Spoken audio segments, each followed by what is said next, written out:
All right, good evening, everyone. Go ahead and call this meeting to order. Would you please rise with me as we do the Pledge of Allegiance? I pledge allegiance to the flag of the United States, and to the republic for which it stands, one nation, under God, indivisible, with liberty and justice. Please remain standing as we do a brief moment of silence and recognize the lives for those who put it in harm's way and paid the ultimate sacrifice.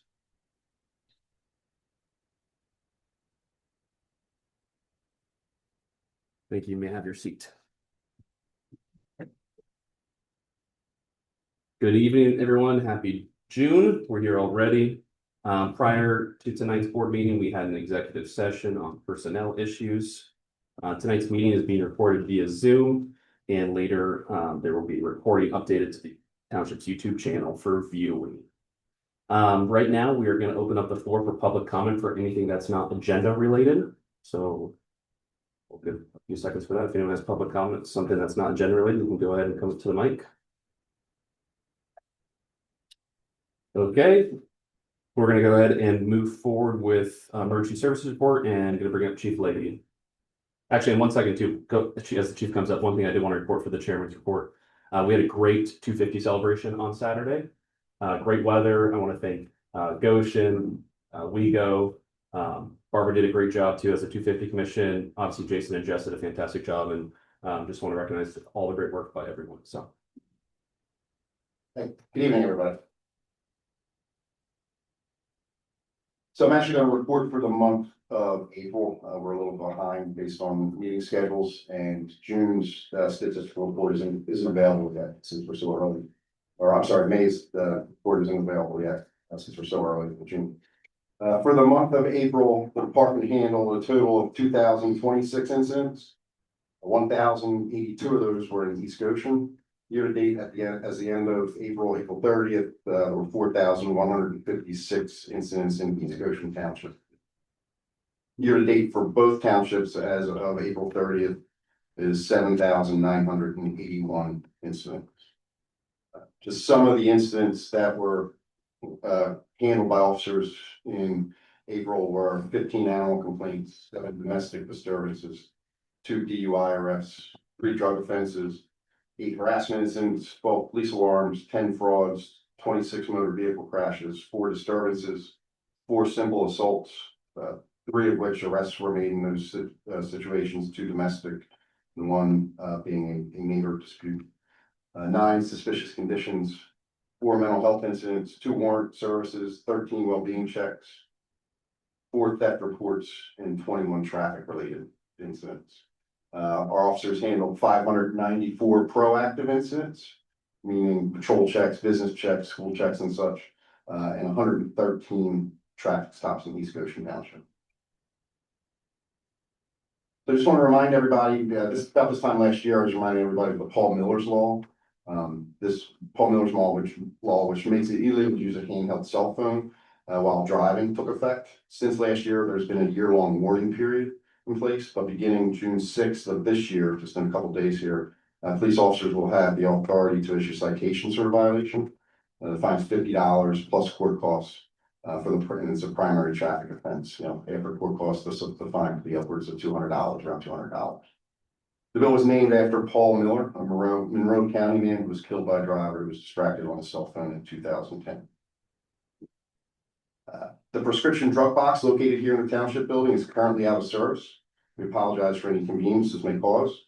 Residents can continue to safely dispose of unused, expired, or unwanted prescription medications at our second location site, which is at our headquarters in West Town.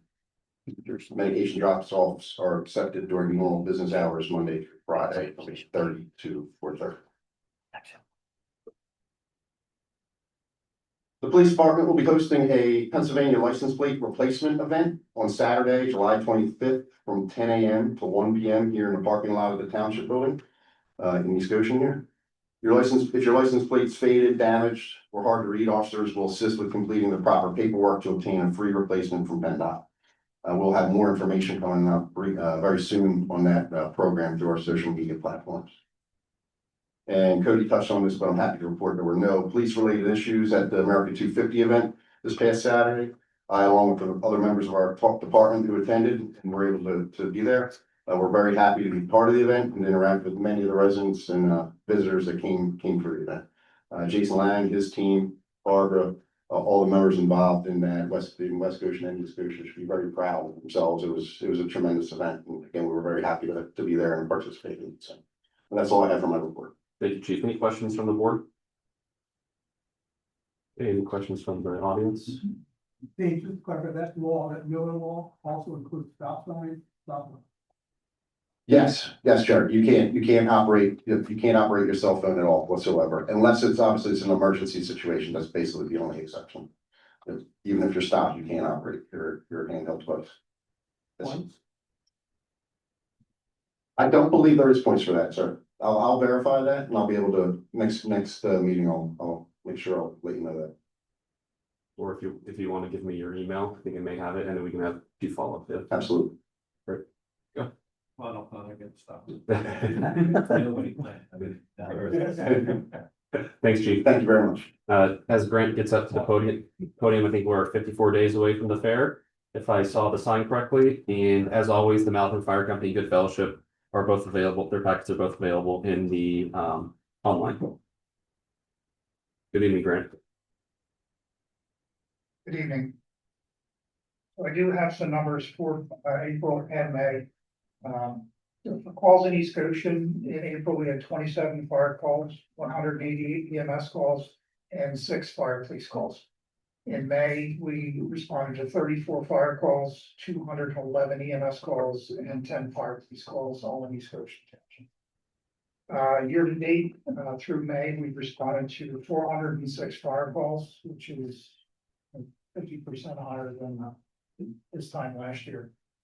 And 2,125 EMS calls.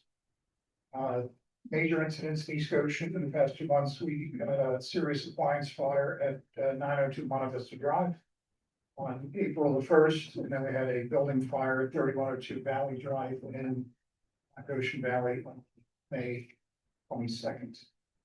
Mother's Day flower sale at the road station was a success. May 8th, 9th, and 10th.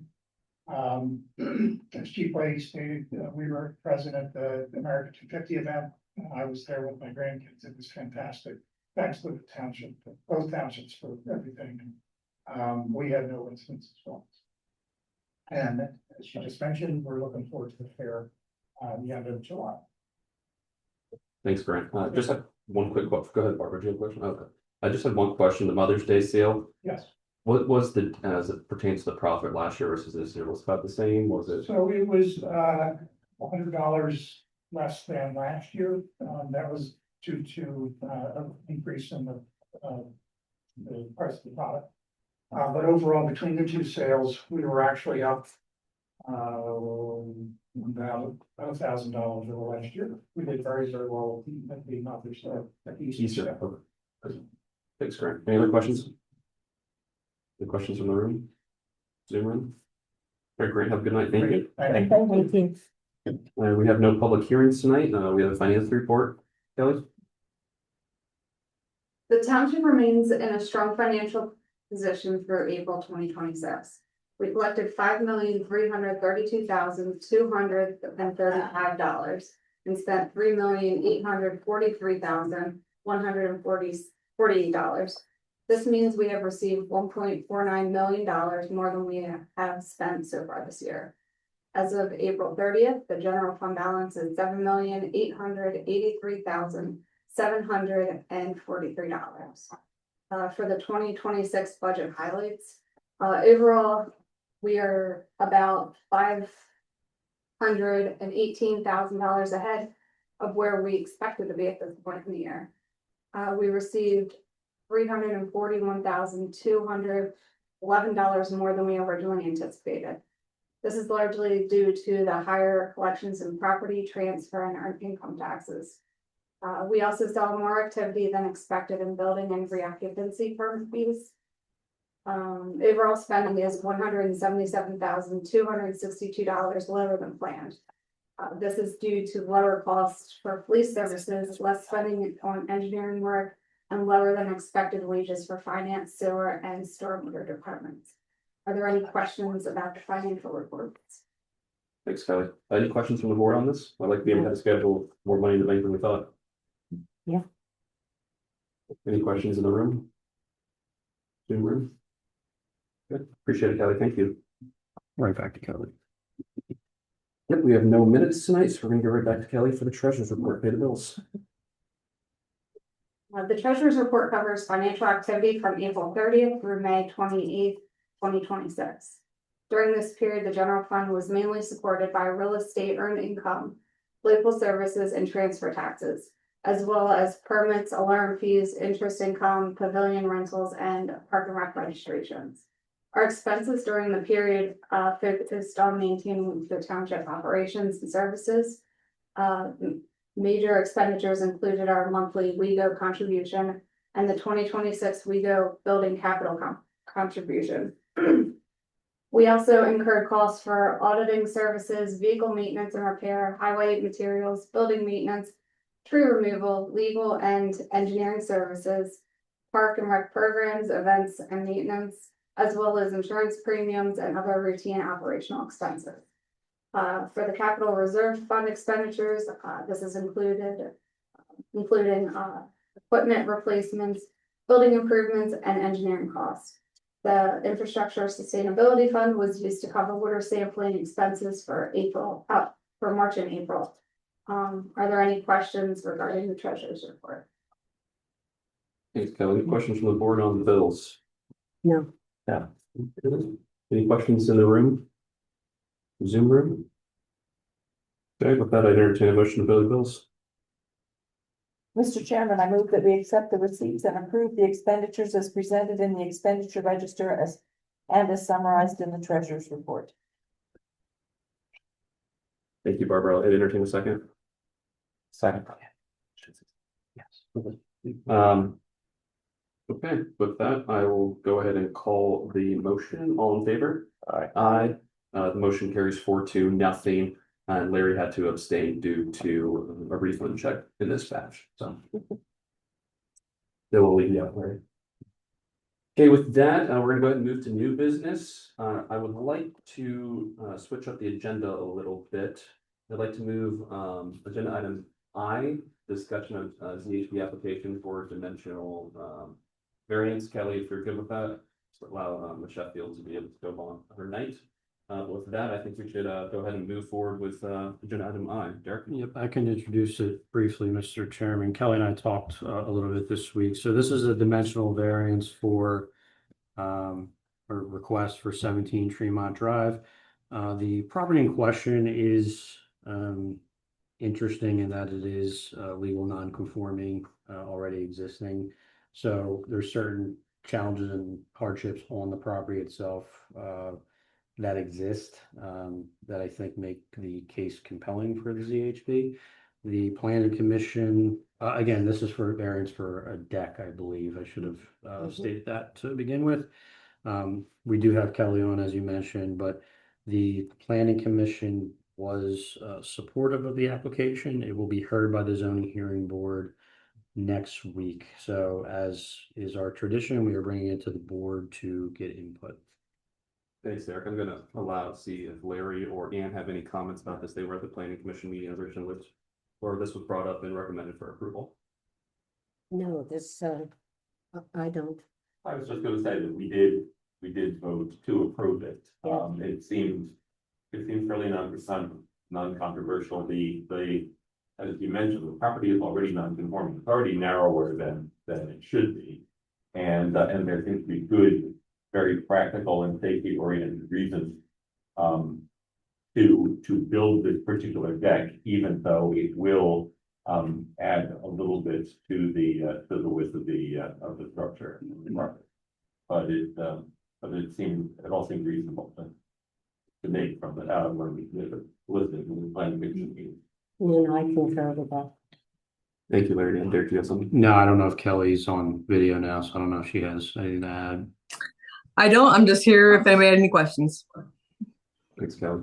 Any questions from the board on this? Ms. Sheffield, did you have anything you wanted to say, or not to call put you on the spot, but since you're here, I don't know if you wanted to add anything additional.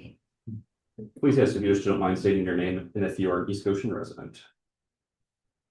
Hello, I'm Erin Sheffield, an East Goshen resident. Thank you for your time in reviewing these plans.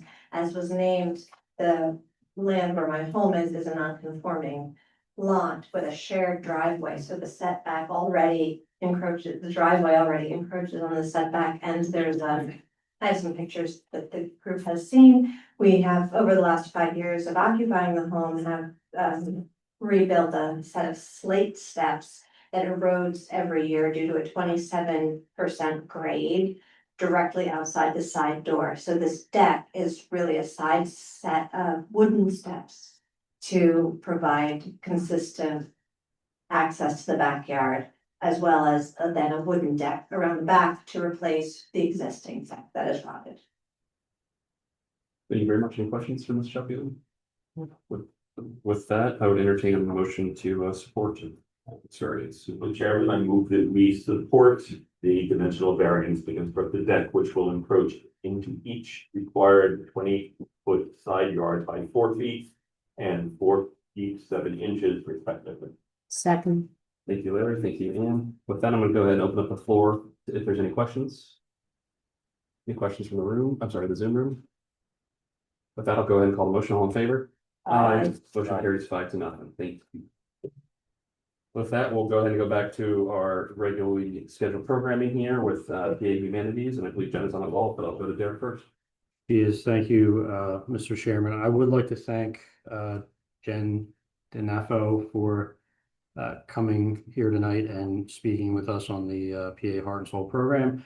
As I said in the memo, we keep bringing up and talking about the impending comprehensive plan that we have to kind of get going here in East Goshen. But with that, we've been discussing a lot of what I would refer to as comprehensive plan adjacent items that I think some board members feel would enhance the comprehensive plan process, but also just the communication enhancement for East Goshen in general when we're talking about communicating with residents and being able to share what's going on in East Goshen and what we all love about this community. So the PA Heart and Soul program is something we've discussed publicly at a meeting before, but we thought it was important to get it in front of the entire board and just talk about a little bit more in depth about what it is.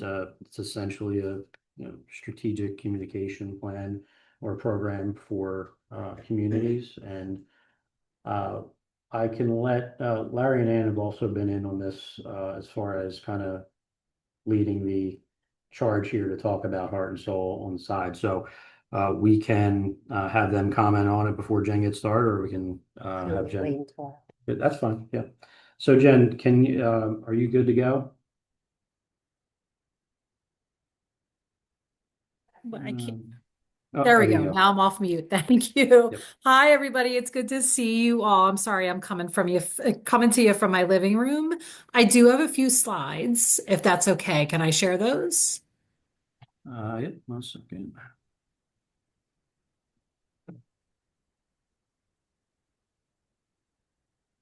Are you able to? I made you a co-host, so you might be able to see if you can share now. Yep. Is that working? Yep. Yes. Great.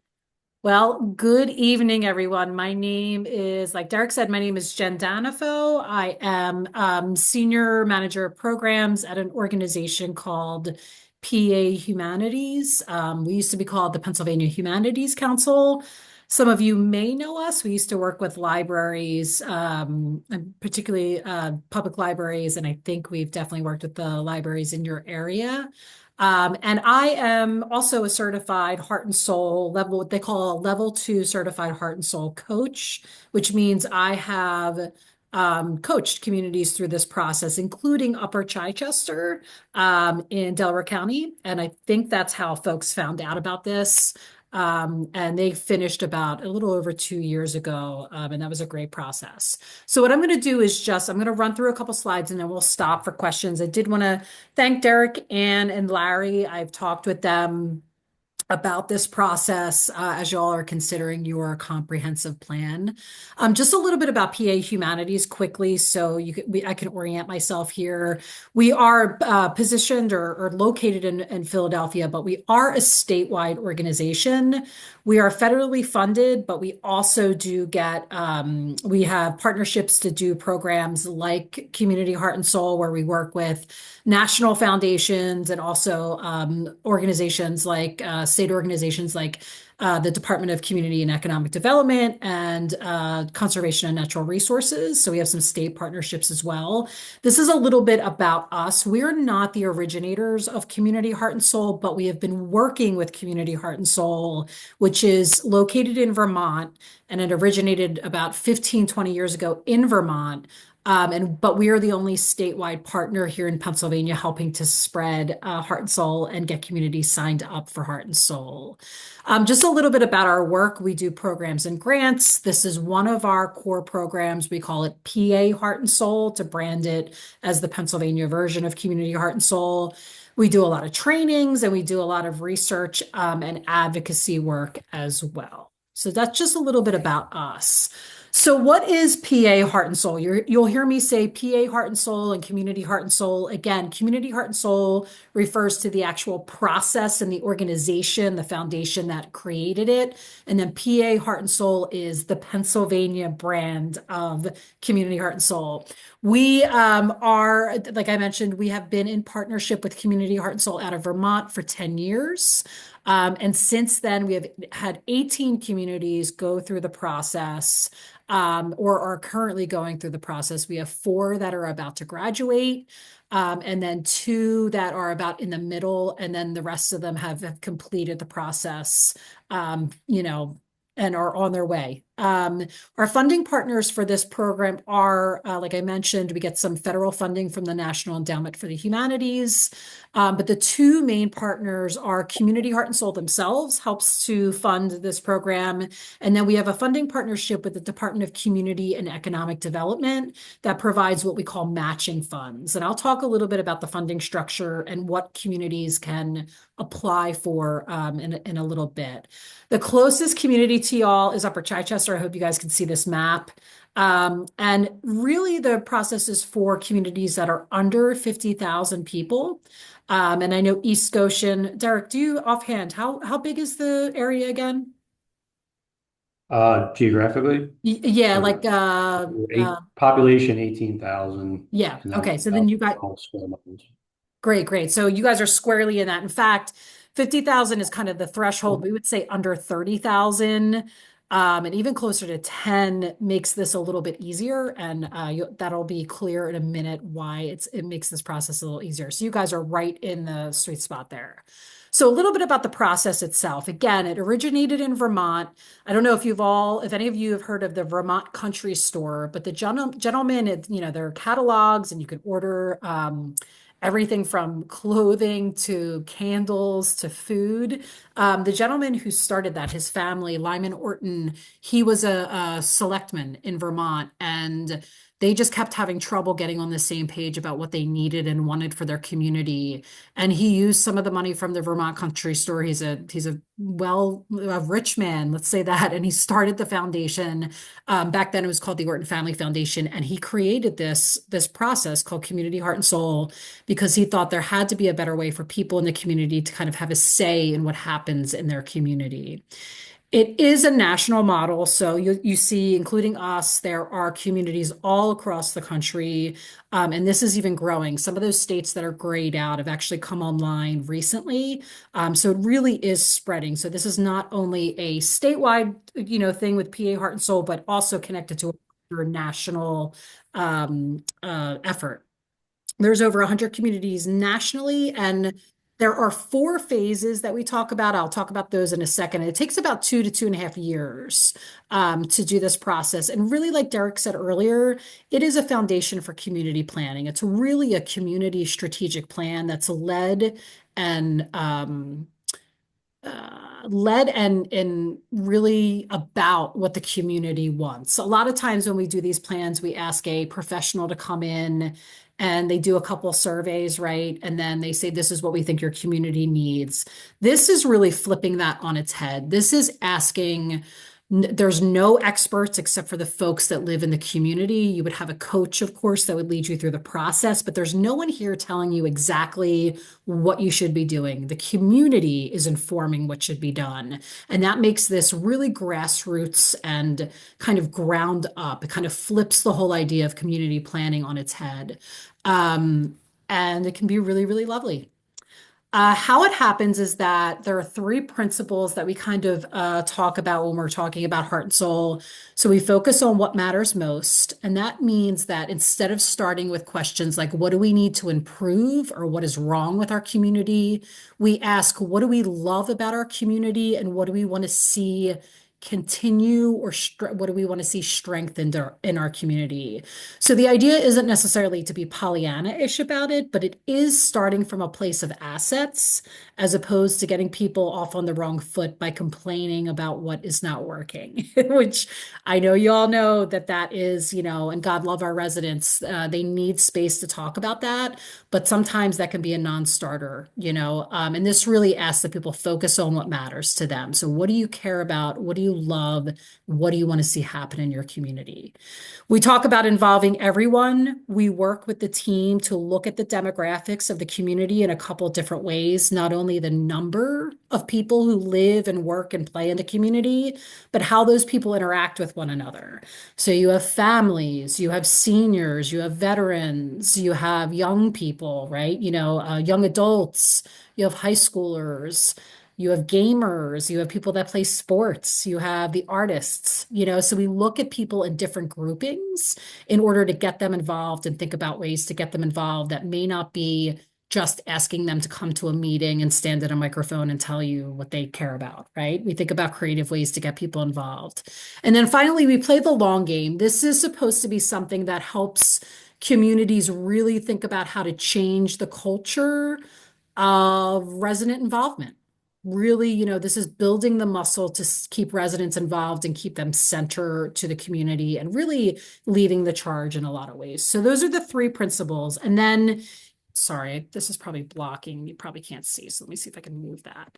So there are 4 phases. The first phase is what we call imagine and build, and that lasts about 2 to 3 months. This is where the key activities are that we build a leadership team, and that is a volunteer team that kind of just keeps an eye on. It's like an ad hoc committee, right? That keeps an eye on getting community heart and soul off the ground and making sure that it's moving. A lot of communities hire a project coordinator. The funding can be used towards hiring a project coordinator. So someone who is really kind of the captain of that ad hoc team or leadership team, really keeping things going and moving and kind of the glue that holds everything together. I talked earlier about thinking about demographics. We do something with the community that's called community network analysis. Again, you look at the hard demographics and then think about the different ways that people are grouped in your community. One really special thing about this process is that you think about what we call the hidden and missing voices. Who is not coming to the table? Who we have another saying the same 10 people are the STPs. Those people will always show up and we need them, but we also need to be hearing from different kinds of people. And some of those people are hidden in the community for various reasons, and some of them are just missing and they haven't been sought out yet. So we help the community think through outreach to those groups as well. And then you'll create a work plan for moving forward. Phase 2 is the most exciting part of the process. This is where you do community outreach. And we train the team of community members and the project coordinator on how to do this. And again, like I mentioned earlier, the positive kind of spin on asking questions. Really, you're asking community members to sit down one-on-one or in a group and tell stories about what it means to live in East Goshen. You know, what brought you here? What do you love about your community? And what do you want to see happen in this community? And how can we make that happen? So we train community members on how to do that. It's a little bit different than surveying, right? Because it's more about that relationship building, sitting down with people, seeing them eye to eye, really connecting with folks. And it also isn't just sometimes with surveys and with some of the comp planning, it can be really kind of rigid in the way in which there's only room for certain kinds of feedback or certain kinds of ideas. This really allows more expansive thinking because there may be something that you miss, right? It's not necessarily stock, right? This is something that you all get to build together. Part of this process, you will build what we call your heart and soul statements, which if you've ever done values-based planning, that's basically what we're talking about here. It's like, you know, communities will express what matters most to them and then use that as a basis to build their plans. So for example, a lot of times we hear, surprise, surprise, it's not going to surprise you, that people in their communities care about safety. They want to feel connected to their neighbors. They want a lot of businesses and a lot of opportunities to go out and do things. They love the natural environment. Those are the kinds of things that would be what we call your heart and soul statements.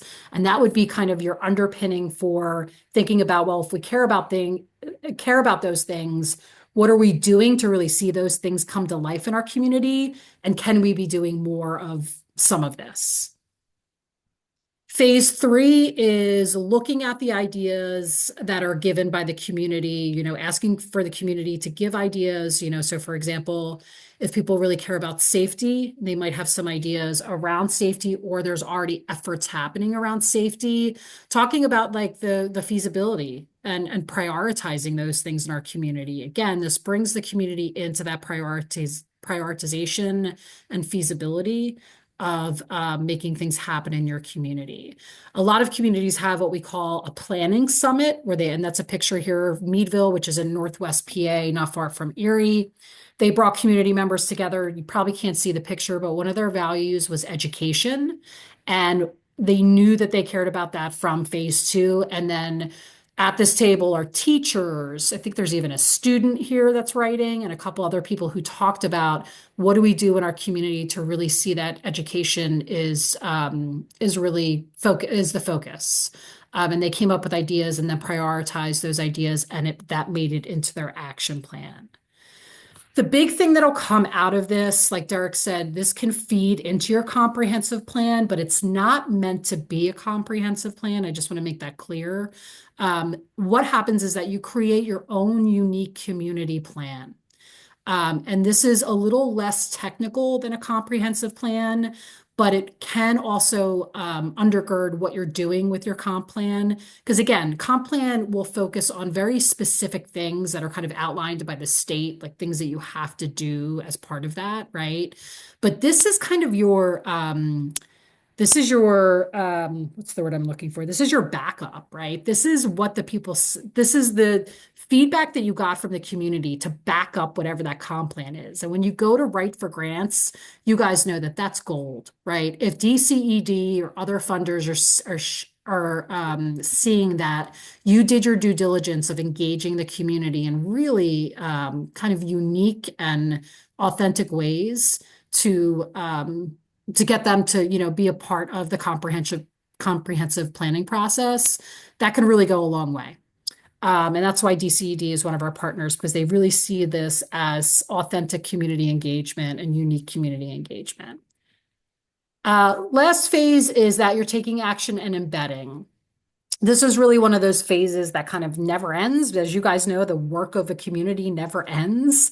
And then this would also be if you guys decided to do this, you know, you'd be doing maybe comp planning alongside, and some of the taking action and embedding would be about getting the comprehensive plan together and seeing that happen.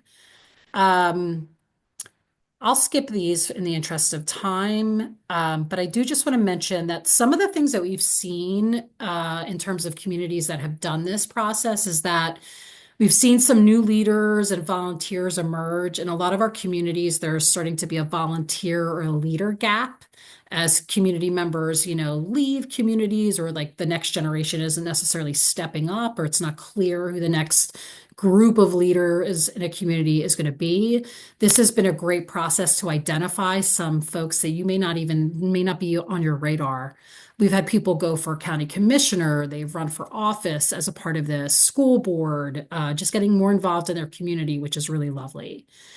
Trust is built among community members, which, this may or may not hit with you all, but, again, bringing out those missing and hidden voices. This can be a really wonderful way of showing those missing and hidden voices that they are a part of the community and they do matter. And that can go a long way. Downtowns can be re-energized. We've seen new businesses crop up because of this. People, entrepreneurial spirit has come out. So people have done some, really formalized businesses where it's like a coffee shop opens and other people are doing more like, on their own entrepreneurial stuff coming out of this because they see a need. And then a couple other things too here, just, you can see them on the screen and I'll share the slideshow. So, how do you bring heart and soul to your town? So, one thing I'll say first is that if you decide to apply for Heart and Soul, there is up to $50,000 in funding available to support the process. That is in partnership, like PA Humanity, you would apply to PA Humanities, you would apply to us to become a Heart and Soul community. And up for grabs in that application process is up to $25,000 to use towards this process. And then you would also apply to the Department of Community and Economic Development through their MAP grant, their Municipal Assistance Planning grants for the match, the $25,000 match. Okay. You could also apply to other places like local foundations and stuff if you wanted more money to do the process. That is possible as well. But if you do apply for this again, up to $50,000 is available. You would be matched with a certified coach, someone like me. There's 3 coaches in Pennsylvania. I'm one of them, and I would be your coach because I'm closest to you. I'm in Philadelphia, and that's free of charge. So you wouldn't have to pay for my services, but I would come with, again, I would train the community, help you find a project coordinator, and work with the community throughout the process to get them through the 4 phases. Community trainings on everything from how to look at demographics, how to do that community outreach in a really authentic kind of on the ground grassroots level kind of way. How do you develop those community values that I talked about earlier? We'll walk you through that process. Some ideas on how to prioritize action ideas, because as you know, not every idea is going to be gold, but you want to be able to prioritize and think about feasibility of some of these action ideas that might come out. And then finally, of course, helping you develop your action plan. You'll also get connected to a statewide and national network, which is really wonderful because there's people all over the country and all over the state doing this process. So how you all would get kind of in, so just some details on how to get into the process if you decide to move forward is that you would get a resolution passed. You all would pass a resolution to do this because we would need that resolution if you were to apply to us in DCED. That is part of the application process. You need to show the resolution. You would apply to us by September 15th, and then the DCED MAP deadline this year is September 30th. And then you would also work with us to do I could come out there and help you all get ready for once you kind of get the money and get started, and we could hit the ground running together. So I could also do some pre-trainings and help you all get your group together. That's it. So I'll stop sharing. Sorry, that was a lot of talking and it's weird because I can't see y'all, but I hope that was clear. Thanks, Jen. I'll go ahead and open up to the board. Larry and Ann, you've been involved in this process, and we'll go to you guys first. Do you have anything like that? Sure. So and first of all, thank you, Jen. Jen has now presented probably to a few of us like a number of times, so she's done the same presentation a few times. I kind of discovered this when I was on the DCED, that's the Pennsylvania Department of Community and Economic Development. I was on their website looking for their MAP grants, and I was actually just wondering, like, what funding does the state make available for comprehensive planning. That was what I was looking for. And I discovered this.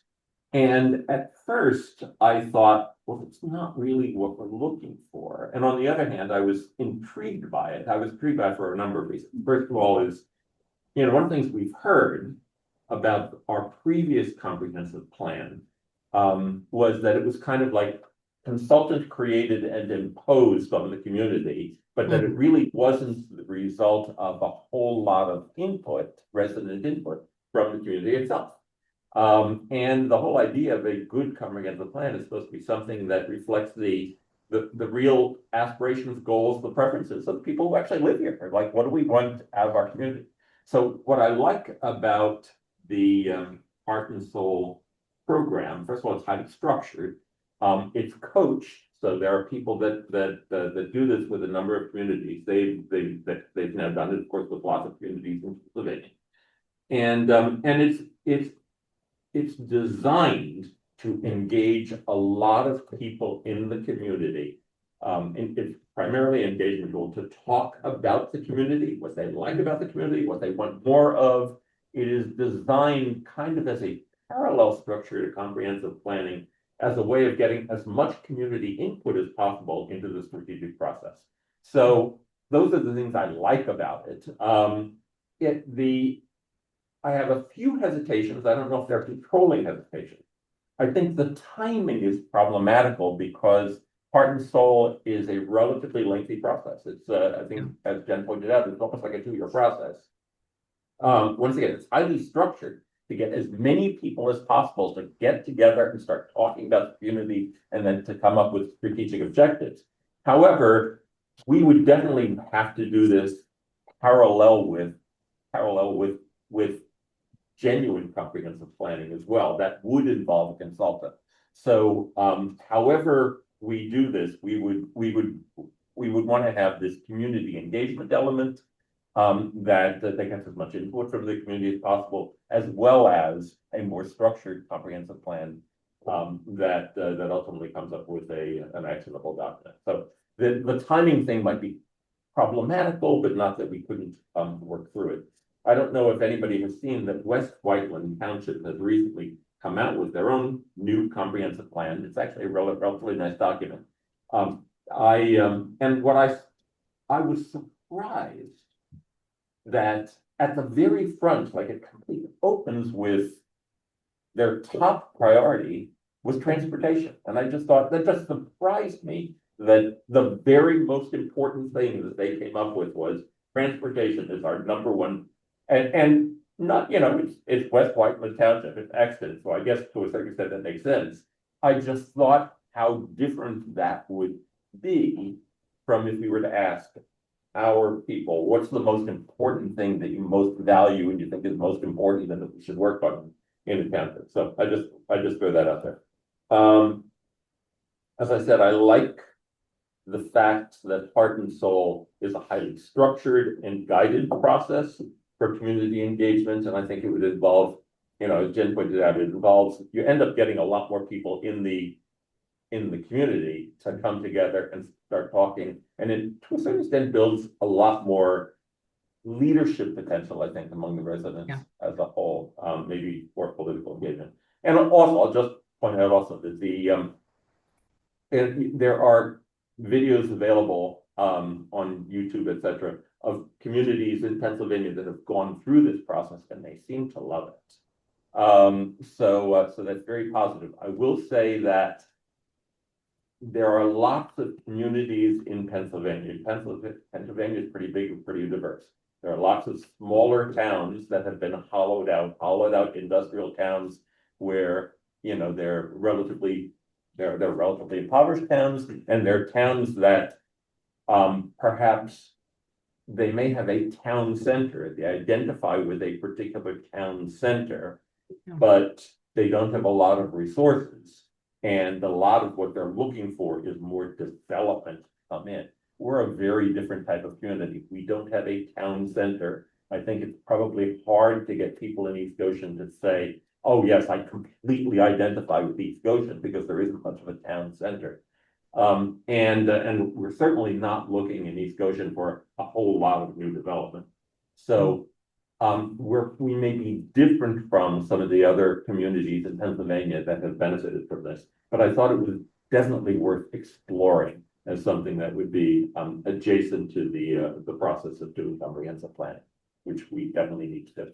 Thank you, Larry. Andrew, anything you wanted to? Yeah, I'll try to make this very brief.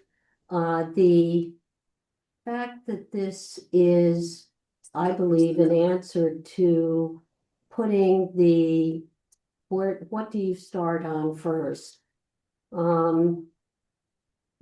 Actually delights me about this. Having a background in both communications and strategic planning.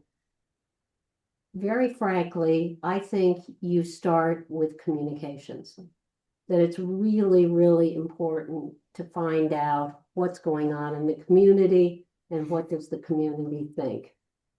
After all, this is a process that should be a community process and not a partisan one. And we need to find out from the community what you all want. 2 years, it could continue beyond comprehensive planning, as Jen pointed out, and thank you, Jen, wherever you are, there you are. This is an ongoing process, and it actually helps to continue the planning process beyond what could be a very discrete activity. So it really pushes it forward so that we as a community can continue to look at what we're doing as we go along and say, is this working for us? If it's not working for us, then it's not money that's very well spent. If it is working, great, that's fabulous. So in many ways, I find this a very creative way to go about putting together the community with planning and making planning come alive. And I feel this comes closest to doing this than any other thing that I've seen. In lots of ways, we could go out and hire a communications firm to do something. I don't think they'd have the depth of experience. They tend to jump to tactics rather than ultimately to come up with strategies and actions. And I think that this is something well worth our consideration, not to mention the fact that it would come with grant money, which I think is very tempting. Barbara, Peter, do you have anything you wanted to add? I think all has been said, but No. I just had two quick things. I think Larry brought up a good point about what East Goshen residents identify with. I think most of them identify with our park. And it's at the town center. And I think too, from the timing, I'm very interested in the timing aspect of it. Because essentially how I view it in my line of work is basically you're going out for a poll, you're seeing what the residents want. And then in a poll, like then your political consultant would come up with a plan on how to win the campaign. And for this, it's like hearing from the residents what they want, and then developing and then being prepared for the comprehensive plan on based off that involvement. The timing thing is something that's really interesting to me because it would be helpful to be told how this would go side by side, because part of me thinks you would want to get the information. You'd want to get the information from residents. I don't know if it would be staggered start. So yeah, I don't think, and I think Larry probably agrees with this, but I think it would be staggered where if you were to do this, it would probably be more helpful to start this prior to a copy. So it would be parallel in certain ways as you continue on the path for the heart and soul, but it certainly wouldn't start at the same time. You'd have to probably start this process first. And because I think the ideas and concepts you would learn in this would help the comprehensive plan more rather than vice versa.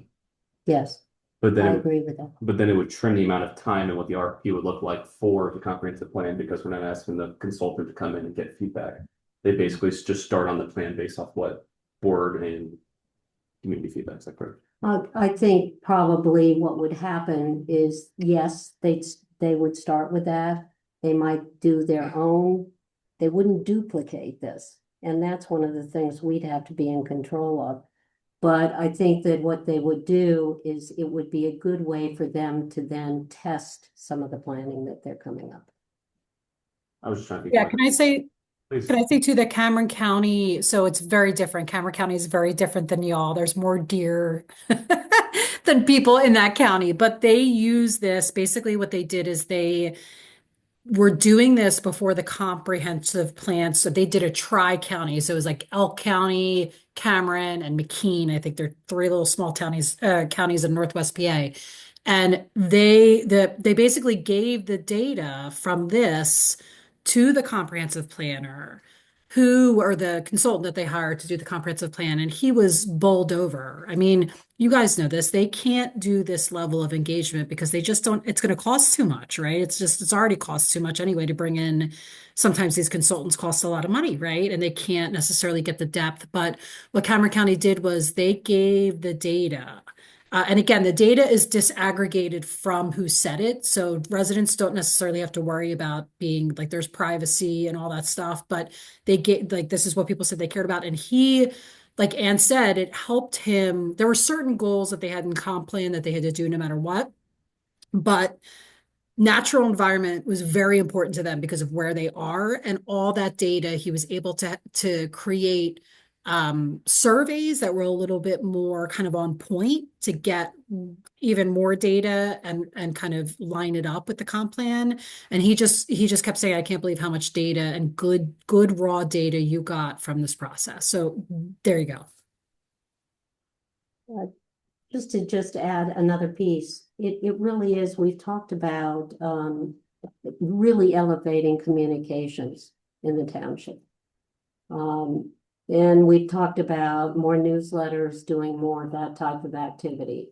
This doesn't exclude that, but what it does is it actually provides much more context for that. And also, maybe there are certain things we don't need to do as much of because this will turn into a kind of communications channel anyway. So I like this because I think that there's really an evolution to it.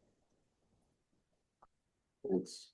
One last question for you, Jen, before I open it up, see if any other board members, as pertains to, so Cameron County, like you said, is like less than 5,000 people. Yes. So as it pertains to like community involvement, obviously East Goshen's like 18.5 to 18.9. What type of percentage of involvement do you look for as pertains, like what's that percentage of feedback that you think is a good summary of what the entire township would represent? Yeah, that's a great question. We usually get this question and we kind of evade it. I would say we say at least 10%, but I would say that here's the deal, right?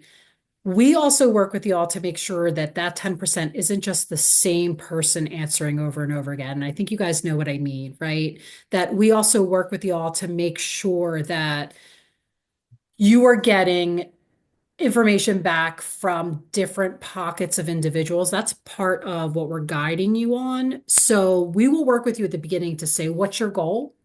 And then we'll constantly kind of say, okay, did we reach the goal or are we close? But we also look at, there is something to be said for getting the same answer over and over again, because you're basically just getting like, woman, white, middle-aged, middle income over and over again. So we make sure we also work with y'all to see if there's like hidden and missing voice goals that y'all have as well.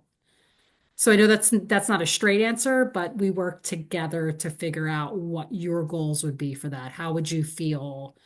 Where would you feel like you got enough depth and breadth to make you feel So like you got enough information from people? So you track those demographics per se, Yes, yeah, representation. you guys we'll teach you how to do that. When you're out there getting data, you're getting also demographics from people as well. And again, that's disaggregated from who gives you you keep that somewhere else, and the raw data is just really what you're looking at, but we'll help you, track that data.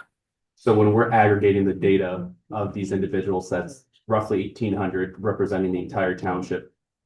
Who's reliable, like who's responsible for the cost to try and get that data? Is that included in this cost? Or are you just coaching us how to approach and who we should be getting? Yes, the second one. Yep. That's included in this. We'll set some goals at the beginning, and then we'll help you make sure that you're tracking that. And really the project coordinator is someone who's keeping an eye on that with the coach and helping to guide the team towards, getting to the goal that they want, whatever goal that is that they state. Because again, you guys know this too. You said this in the beginning. not everybody thinks about your community in terms of like Goshen Township has these barriers around it, right? You know, like the boundaries around it. Like people, you'll want to also talk to people who work in Goshen but don't live there. Like, so we will work through that together with you at the beginning to create the plan that you all want to see come to fruition. I hope that makes Got it. sense. Yeah. So the 75,000, but throw out a number, $75,000 includes the communication methods to obtain. Got it. Yes. Okay. Yes. All right, I'll shut up now. Anyone else? Questions from the board? Yeah, I have one question. So how do you determine East Goshen has some different communities within it and separated by a major highway? Okay. How do we find out who's answering from where, what they want? One party's East Goshen's gonna ask for this, one Yes. party's Goshen's gonna ask for that, and they're on completely other sides of the township. Yeah, I think you'll be surprised. Like, yes, that will happen. And we actually, again, like back to the other question, will help you identify and track. I'm making this up. Let's say like one community is Brookville, there's a little Brookville, and then there's a little Chesterbrook, right? You know, so you'll be tracking where the information is coming from, so you know where it's coming from. And then we look at the data together. There will be anomalies, right? Or not anomalies, but there will be differences. People will want different things, but more overwhelmingly, you will see that there are things that people really agree on. And that's really what we're looking at, is the things that people agree on that tie the community together. Those other things that'll come up that are differences, that's always an opportunity for continued conversation, community conversation. But really, when it comes to the plan, we're looking at the things that tie us together, not necessarily the things that divide us. I hope that helps. Thanks, Jen. Okay. Because Jen's presented online, I asked if you have any questions. If you would come to the podium, please, so she can make sure she has any. But at this point, I'll open up to public comment about this issue. Again, we're not taking any action tonight, so please don't drill Jen too hard. But if you have any questions about the proposal, I'm happy to entertain anything at the mic.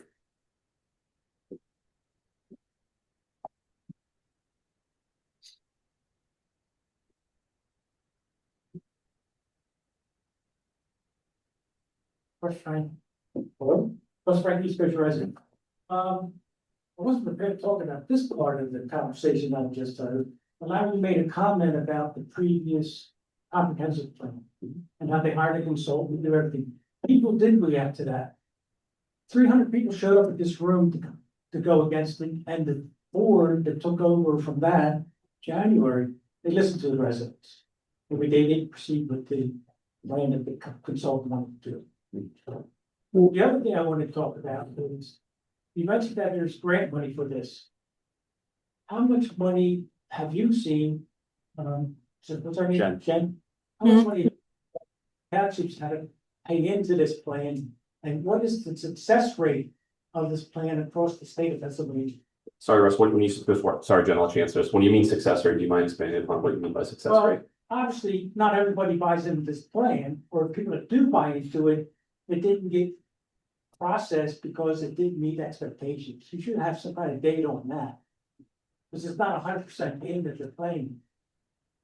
Yeah, I mean, that's a great question. I would say that success is, it really depends on the community, but some markers of success, or I will tell you that every community that has gone through the process, we've had a couple communities that have decided, you know, early on or halfway through, this is not for us. We've had about 3 communities that have said, we don't want to do this anymore. And we've closed the process with them. They've given back the grant money. They decided not to move on. No harm, no foul. But for the 18 that have continued, or the 14 that have continued, that have completed, every single one of those communities have created an action plan. And by that, we consider it a success, because they've been able to do the outreach, they created a community action plan, and they are now implementing those action plans. For example, in Ambridge, PA, which is right outside of Pittsburgh, they've been able to get over $1 million in grant dollars to do some community updates. And again, it's a much smaller community than you all. So that's why it's hard to compare, right? But they wanted to do some downtown. They have a main street. They have like a very designated main street. It's one of those small Pittsburgh communities, right? That was built on steel. And they were able to get millions of dollars in community update planning money from DCD and other other funders like national funders to continue to do some of the work that was mentioned in the plan. Cameron County, like I mentioned, they were able to feed into their comprehensive plan, and they're seeing some of the things that people suggested, like the young people wanted an ice skating rink. They built that for them. That's also a roller skating rink during the warmer months. They were able to bring back a farmer's market. So like, again, whatever the success is that's why it's hard to answer this question. But people have been able to, I would say the biggest successes have been more grant dollars. This definitely has led to more grant dollars for, if most not all of our communities. And then in addition, identifying new leaders. So folks that are, and getting young people involved, I think has really been exciting for people, because we know, how do you get young people to feel civically engaged in a community can be really hard, right? For people that are under 18 to really feel connected to their community. So that's number one. And then I think you also asked, how much money do the municipalities contribute? Is that right? Again, it depends. I would say, we always say a meaningful contribution. If you're a small community, we've seen some communities $1,000, and then we've seen some communities like Honesdale, which is in Wayne County in Northeast PA. They've raised about $10,000 to $15,000 locally to put into this process. So it really does depend on the size of the community. Okay. Thanks, Russ. Russ, I'm sorry, I was going to make a comment about your first statement about reacting. And I think that the really relevant, pertinent thing that you said was that there was a reaction to the plan.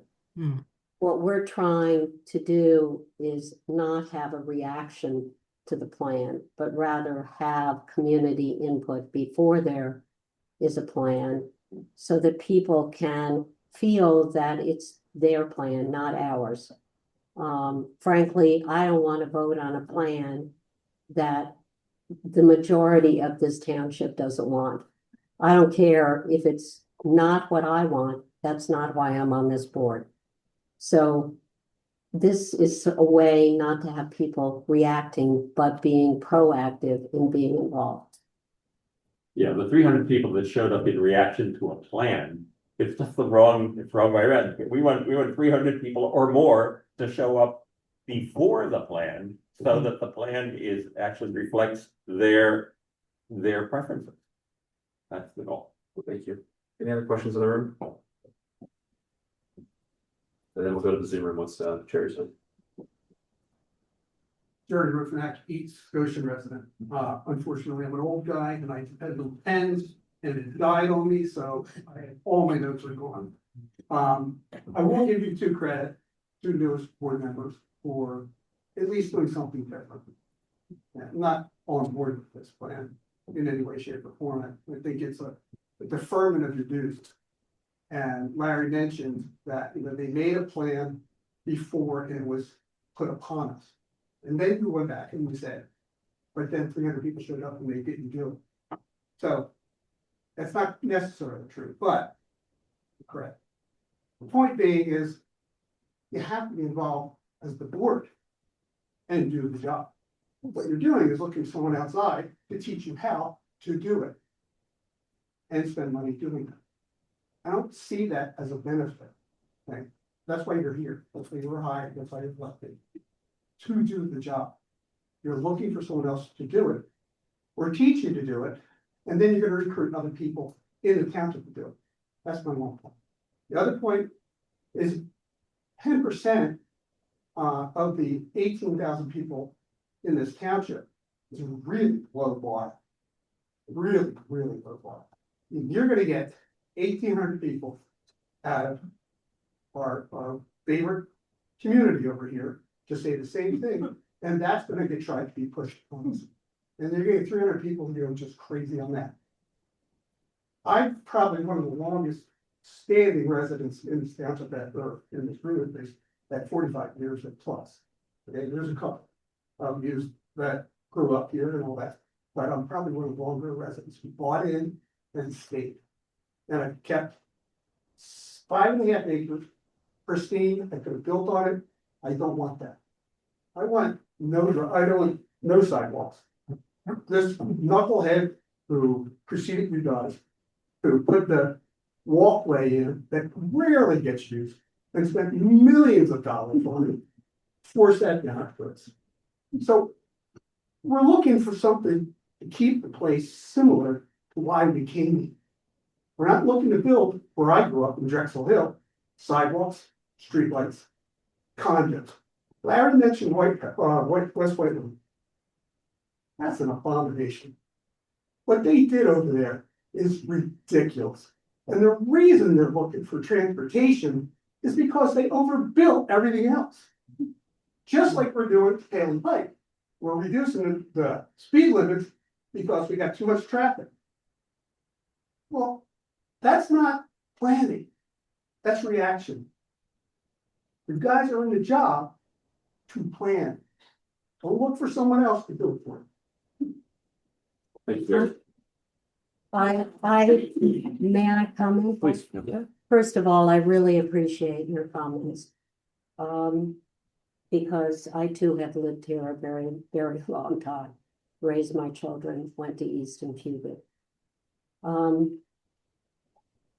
Having done this in a very large community, both strategic planning and comprehensive planning, I can absolutely, and being somebody who has this background, I intend to be right on top of this. I don't see myself, I don't see my colleague Larry sitting back and saying, come in, folks, and take it over.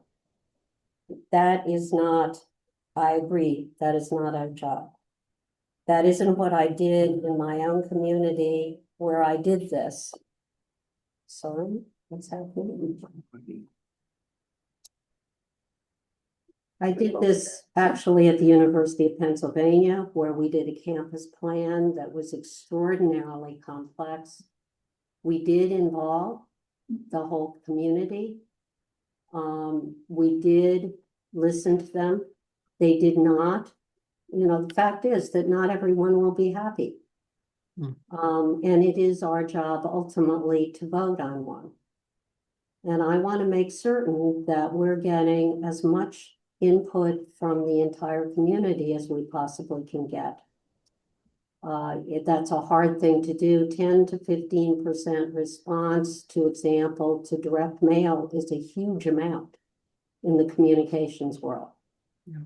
What I'd really like to see is a good 20% of this community involved.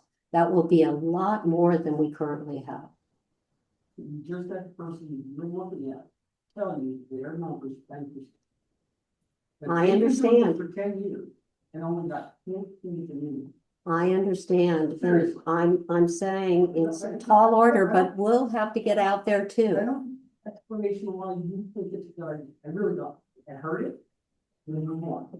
But the points are made. Listening to them. Absolutely, and I am listening, and I am taking exactly what you said, and I'm hoping that we can actually get more than 10%. And we'll be right there. I guarantee I'm not going to be standing in the background. Yeah.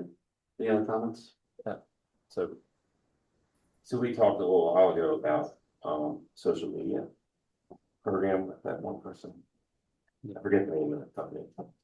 About that. Dandelion Digital. Yeah, so are we gonna move forward with something like that? So It doesn't have to be that, but something like that. East Coast should have, let's say, a Facebook page. If you go now, I don't know who made these pages up. There's like Friends of West Whiteland. There's pages, I think, that are made up by residents. So there should be something like that for East Ocean. I'm not saying everyone's on Facebook or Instagram or whatever it is, but we have to cover all our bases, and even the newsletter, because some people want the newsletter. And they said before, all this would drive all the information back to the website to get what's really going on in the township or whatever. But something like that, if we want to get all this done and get a real response from people, we need that done first before we do anything else. And then we have to know, we don't need to know their names or male or female or any of that. But we have to know what parts of East Goshen these answers are coming from. But if it comes from one part of East Goshen, this part of East Goshen, that's not, we get 10%, it all comes from over here on the other side of Route 3, from Goshen Valley. What's good is that for the rest of the township?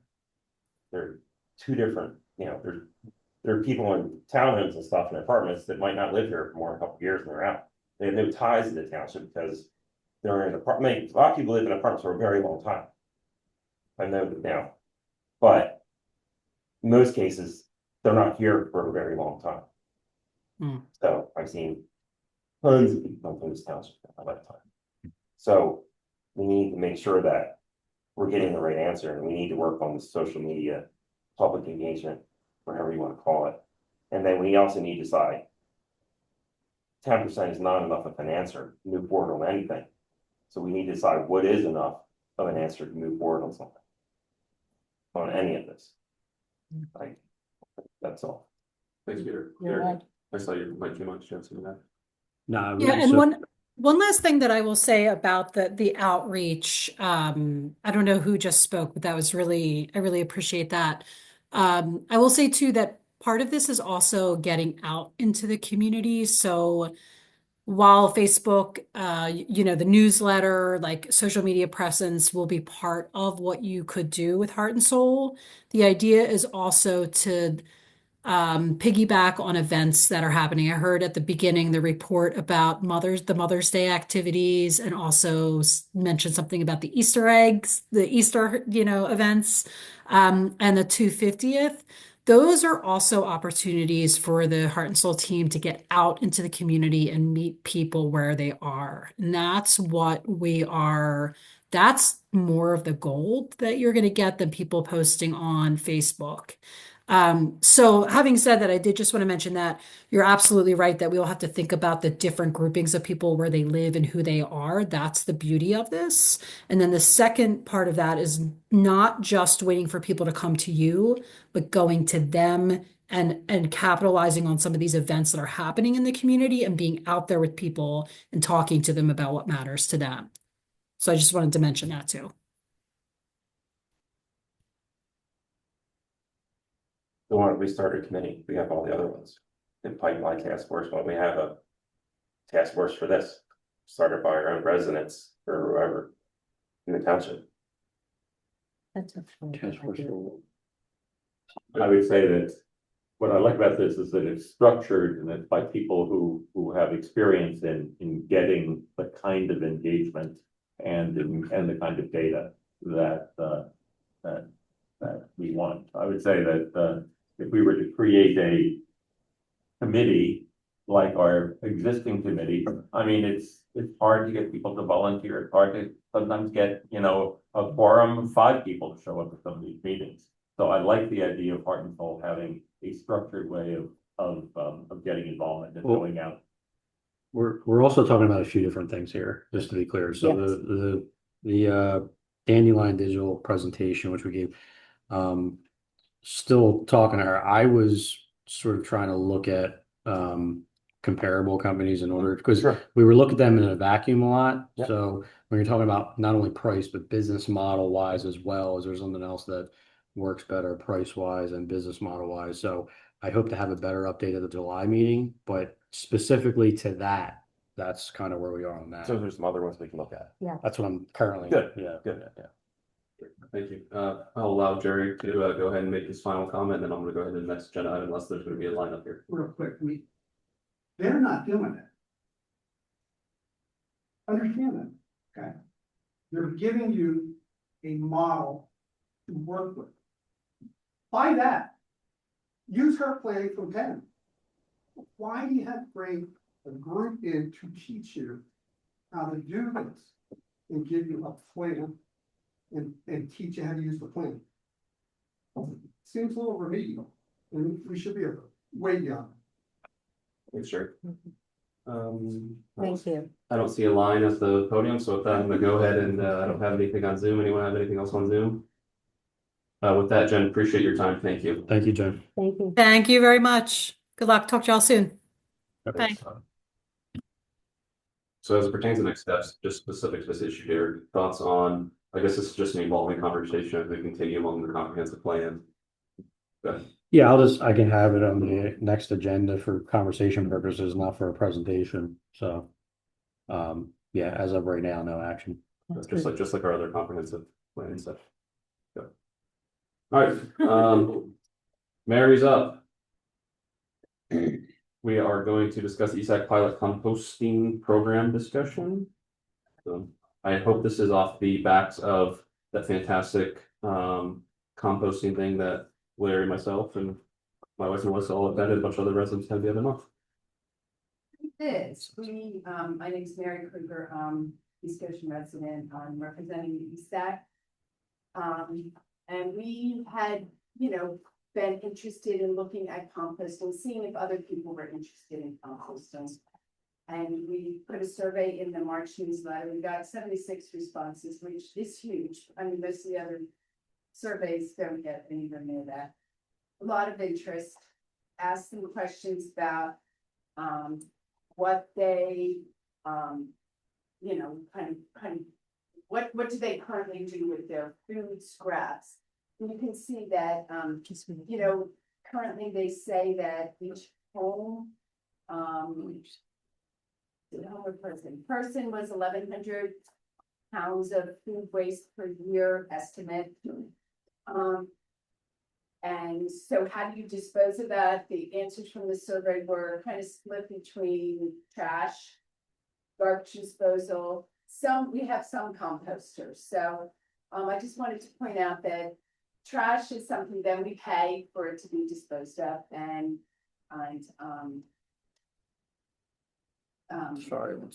garbage disposal is we kind of pay to clean up the food waste. I mean, I can't really figure out. I asked AI how much and seem to think that it can be up to like 30% of their cost is cleaning the food waste out of this system. So we decided to try and look at a pilot program. And so basically the pilot program was, we would engage this professional composter, currently has several clients in this station where they pick up bi-weekly a 5-gallon bucket. They give you the bucket. It's a sealed bucket. I've used it for years, never had a leak or a problem with animal smell or anything.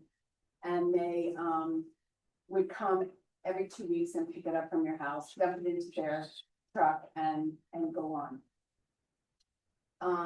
The pilot we looked at was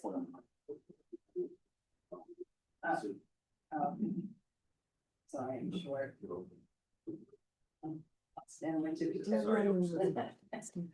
up.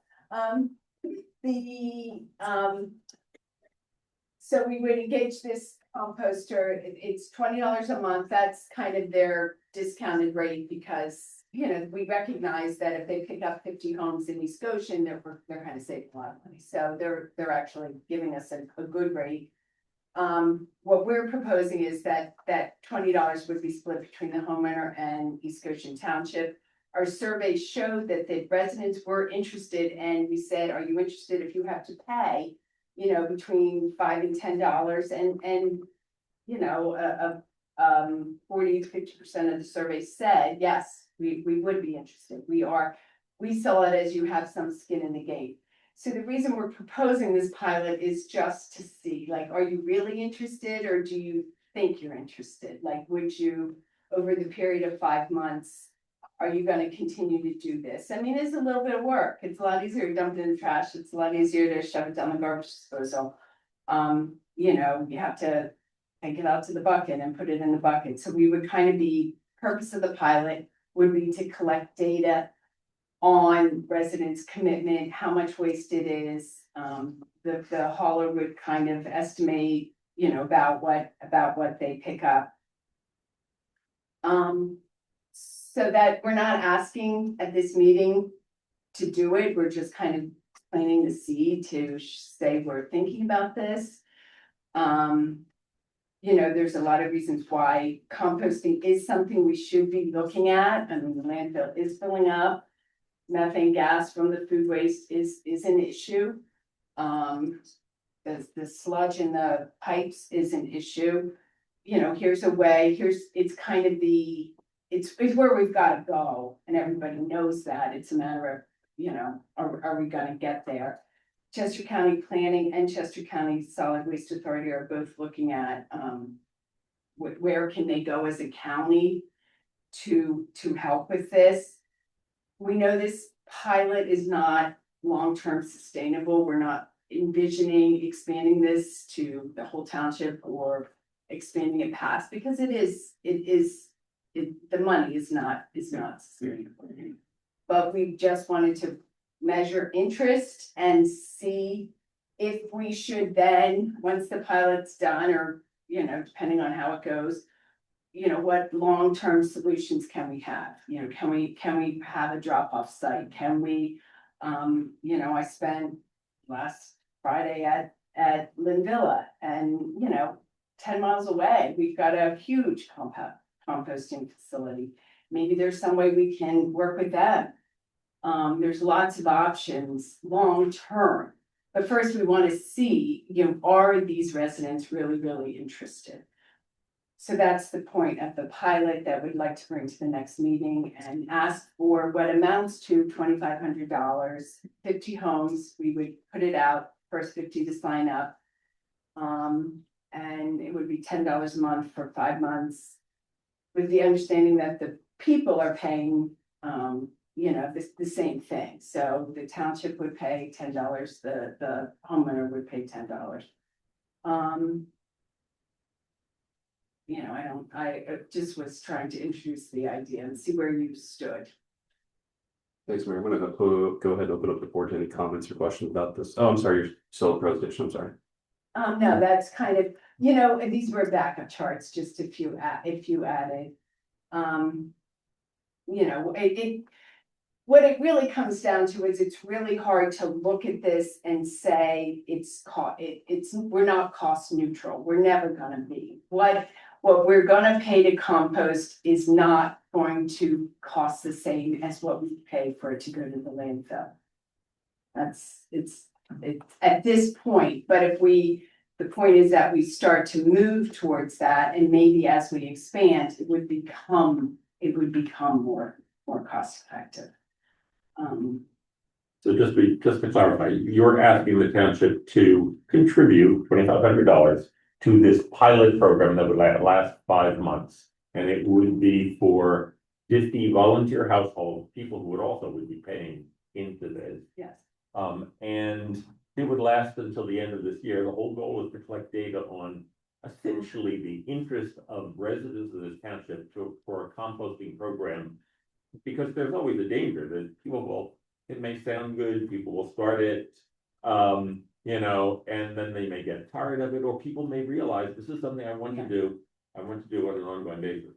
Right. And once we have the data, we will know whether or not then there is sufficient resident interest And commitment. We have the interest, we're looking for the commitment. To look for something that is actually a long-term solution, because the pilot program is not structured in an economic way to be economically a long-term I mean, no, Right. no, we can't expand it or extend it in a fiscally sound way. Any other questions? Go ahead, Peter. How are we including the people who live in apartments and condos and places like that? You know, some of our answers we asked on the survey, and we had 20% lived in townhomes. They're picking up there. I mean, we'd have to work with the townhome and see how we do that, but they currently will go in, they go into Hershey Mill, they go into, you know, and currently in pickups, so. But what about like new kind of apartments? If the resident wanted to do it, I mean, and if they want to do it, I mean, they currently, I gather, don't pay their trash. I gather that's in their rent, so they would be, well, so we would be paying more as a family. You know, we're still paying our trash bill, we'd be paying this extra $10 a month, but they would be allowed to do it. The hauler said they would work with, you know, as long as the apartment was willing and we had a place they could leave the bucket, we could pull up and do it. That would work fine. In other words, the contractor now does serve apartment apartments communities. and townhomes and, yeah. So, But we don't know how it's done in an apartment building right now. well, we We would have to look at each apartment building, like how, where could, you know, if people signed up and they were from apartments, we would probably have to talk to the apartment complex and the resident and say, okay, where can we put this that the hauler can drive up and get it, empty it and leave the bucket? I mean, I don't think anybody's gonna be stealing the bucket. I don't think No. that's an issue, but No, my question is, if it's a pilot program, shouldn't that be included in the pilot program? Figuring that out at the same time, not just the houses? You're talking about apartment complexes, like have 50 apartments, and Yes. one person wants to do it. And then they have to make a special trip there to get that. I'm not yeah. poo-pooing your idea. No. I just think it's a more residential thing.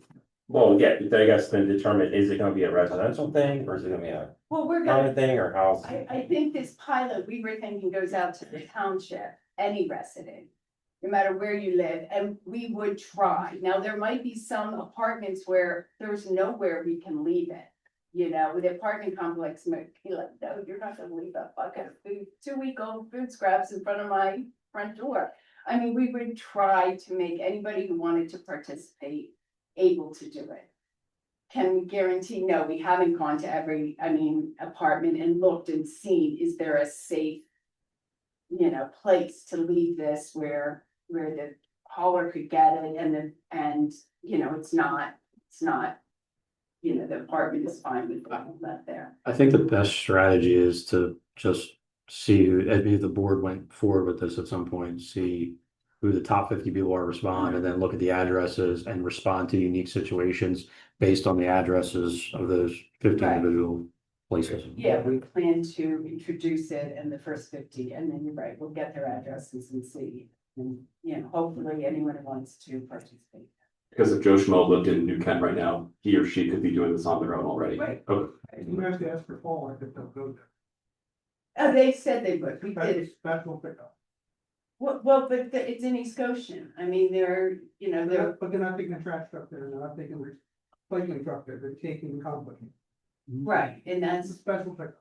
right, and that's what this professional composter does. Currently has, I don't know exactly the number of some East Goshen residents. I saw the truck coming out of Virgin Mill one day, that's how I know they go in there. I've seen it occasionally driving. Who picks up these, New Kent's trash now? Is that just the apartment company? Yeah. All themselves? Or is that inside our trash bin? No, it's not. They So- do their own trash. That's not even part, that's not even part of East Goshen. Not, What's our current rat population and how will we control that once this goes on? I mean- If Mary, do you mind, sir, can we just finish with board comment first, Glenn, and then we'll get to your question as well about some of this? Just so we can structure it accordingly. Is there any other board comment on this? No, I don't have. What's this? One, Mary, I did have a couple things for you, just question wise, before I move to the rat question. The budget, where, we used to have an ABC line item for stuff like this. Do we have an ABC line item? If we don't, where would you recommend us get this from? Is this infrastructure sustainability? Is this general budget? Yeah, that did not make it into the line items for 2026. I would honestly have to work with Kelly and see where it could be. I don't want to say a line item right now and then have to walk it back. So we would just explore the budget and see where this is best drawn from. I think that would be helpful for our future discussion. And then as it pertains to back to some of the data questions that were asked here, would this, people that are currently doing composting, would this exclude them, or would they be able to cancel their current subscription and then participate in this, or how would that work? If you haven't thought about that, it's okay. I just didn't know if. You know what, I did think about that because, and I would have to talk to the hauler and see, exactly how many people they have in East Goshen. We don't, ideally no, because our point is to grow. Maybe the hauler can give them some kind of, breaks or something. I haven't figured that part out. Great, and then as it pertains to household size, when dropping off, obviously a household of 6 has different than a household of 1 who wants to do composting. Will we be able to track that in the data as pertains to how well it worked at the end of it? I mean, do they, so you're saying that their 5-gallon bucket might not last all week we will know whether their bucket was, full or not full. I mean, there's the option, you could have more than 1 bucket. I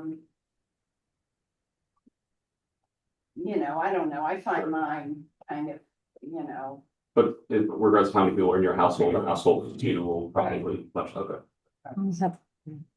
As in, we'll go to Ann, and then I would ask moving forward too, I love community involvement, I love public comment, but if you could come up to the mic, please, and do it, so we're not having back and forth, I would appreciate it. Yeah, just very quickly, Mary, where does the hauler take the compost? well, the current hauler that services East Goshen takes it to something near Plymouth Meeting. Saul, Pardon me? they take it to Saul High School in Philadelphia. Saul High School in Philadelphia. So it is used to garden and to plant things, so it is not just ends up in dump. No, it gets made into compost that in fact, they just gave out their compost. If you are a participant, you can get compost from them twice a year. So would the program also include, the pilot program also include some education of the community as to how compost is being used? Because, frankly, one of the things that I think of is my family had a compost heap and it was used for gardening right there on site. So I think part of helping people to understand that these food scraps that they're putting in pails are actually going to gardening. Right, now we would have Or a whatever, planting. training class teaching them importantly what goes in and what can't go in. And Thanks.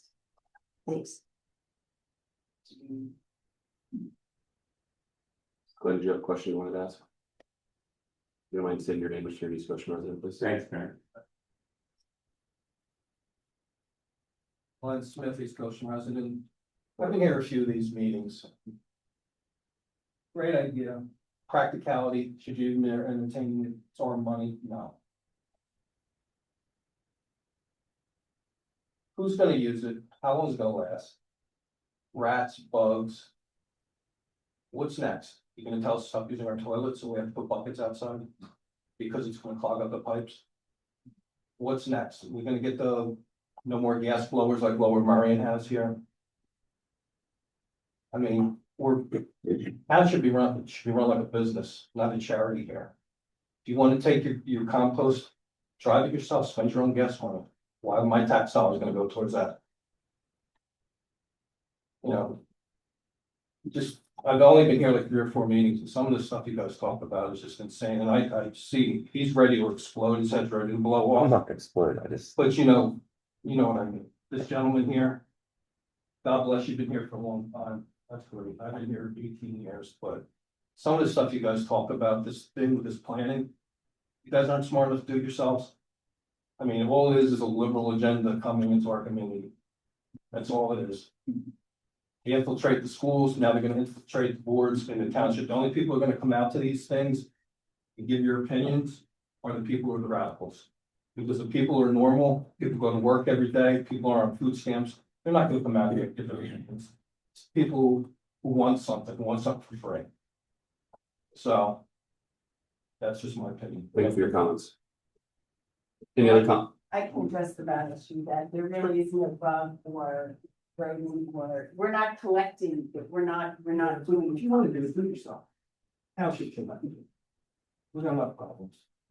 We're trying to solve a future problem that's coming in that the landfill is filling up, as Joel said, 30% that can go elsewhere, divert.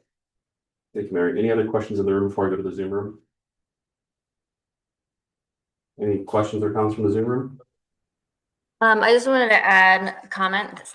This is Kim Barker. I'm a resident of East Goshen. I do work for the hauler at a collection site. So I do have, personal experience with this.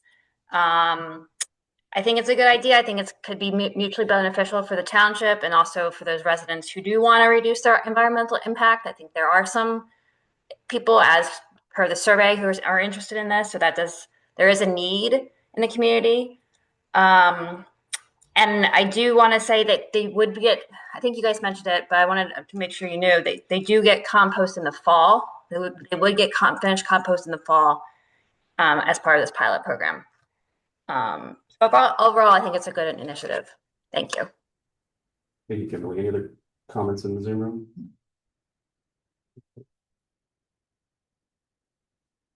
Oh, with that, I'll go. Where Jennifer, let's say. No. Okay. No, I mean, we're gonna go back and have another meeting and Okay. look at this and answer the questions, look at the apartments, understand exactly how many apartments, understand what would happen with the current residents who already do it. Okay. And then, maybe if we come up with some more long-term plans that will be, I'm sorry. Just like I was going to recap everything on your own walk me over. Just basically to the Zoom room that they're going to meet again at ESAC to answer some of these questions and discuss the viability for the future. Right. Perfect. Options. Okay. And we would like this as an agenda item for the board in July to vote it up or down. Is there going to be an ESAC meeting between now and then? No. Okay. Thank you. Good. Moving along to the trash bid. Staying on theme here. Thank you, Mr. Chairman. So this is our last year for our contract for AJ Blazinski. We cannot extend it further. We have to go out to bid for 2027 services. Attached is the entire document, has been crafted internally. We reviewed it internally. Our solicitor has taken a look at it. So we believe we're good to go to advertise. We'll have to have a process, obviously a bidding process, as is required. And just some of the things that I lay out here as far as, obviously it's a lengthy document, but just some of the things we put out there. We did a once a week pickup versus 2 days a week. Not saying we're going to go to 1 day a week. I just think these services are getting very expensive. So I think we as a community just need to kind of take a look at the sheet that comes back and see what we're going to be charged for 1 day a week pickup versus 2 days a week, so that we can make informed decisions and not have guessing games when we're making those decisions. Recycling would continue once a week. Asking for 2 bids for yard waste, just to, again, same thing as the trash, just to get a comparable for the pricing. And then bulk trash options would be once a week versus once a month, again, just for comparison purposes. That's an interesting one because our current hauler actually thought it was easier to do the once a week. So it'll be interesting to see if other haulers value that as well and don't charge more than the once a month. But that was a question we had internally. So again, the draft motion is on the table, looking to advertise this like ASAP. And then we can kind of go through the process of the bidding with the contractors that hopefully will get a robust response. Thanks, Derek, and thanks to Len, Mark, you, and whomever else was involved in this process. It's not a thin bid. I'm going to ask to see if the board has any other questions about this. I'll go ahead and entertain a motion for public comment. Mr. Chair, I move we accept the 2026 municipal waste and recycling bid for East Goshen Township as presented tonight and authorize the township manager to publicly advertise the bid and go through the bidding process. Thank you, Barbara. Go here a second. I second. All right, thank you, Larry. With that, I'll go ahead and open up the public comment in the room first. I have one question. Sure. We're talking about composting. Russ, you can go up to the. Go ahead, Russ. Just real quick. We're talking about composting. So where's all the yard waste go? When the trash company comes and picks it all up, that's something easy to do. It's not rotten. You can just get in your driveway. It's yard waste. People are putting in bags, paper bags and stuff like that. Where does it go? If you want to compost something, compost that. You want to make a difference. The solid waste and that doesn't go into the landfill. That goes into their compost where they. It does? Yeah. Is that where it goes? Yeah. I mean, I went there. I'm sorry. Okay. Doesn't that go down to auction? I have no idea. It goes to land art or land. Land trust. Land Good question, good question. It from does Peter. not, it does not go to the landfill. That's why it's collected separately. It goes to some sort of composting site. Yeah. No, that's good. I didn't know where it went at all. And then just for those in the Zoom room, the question was about where does the yard waste go? And Mary answered it goes to a separate place other than where our normal trash goes. Russ, go ahead.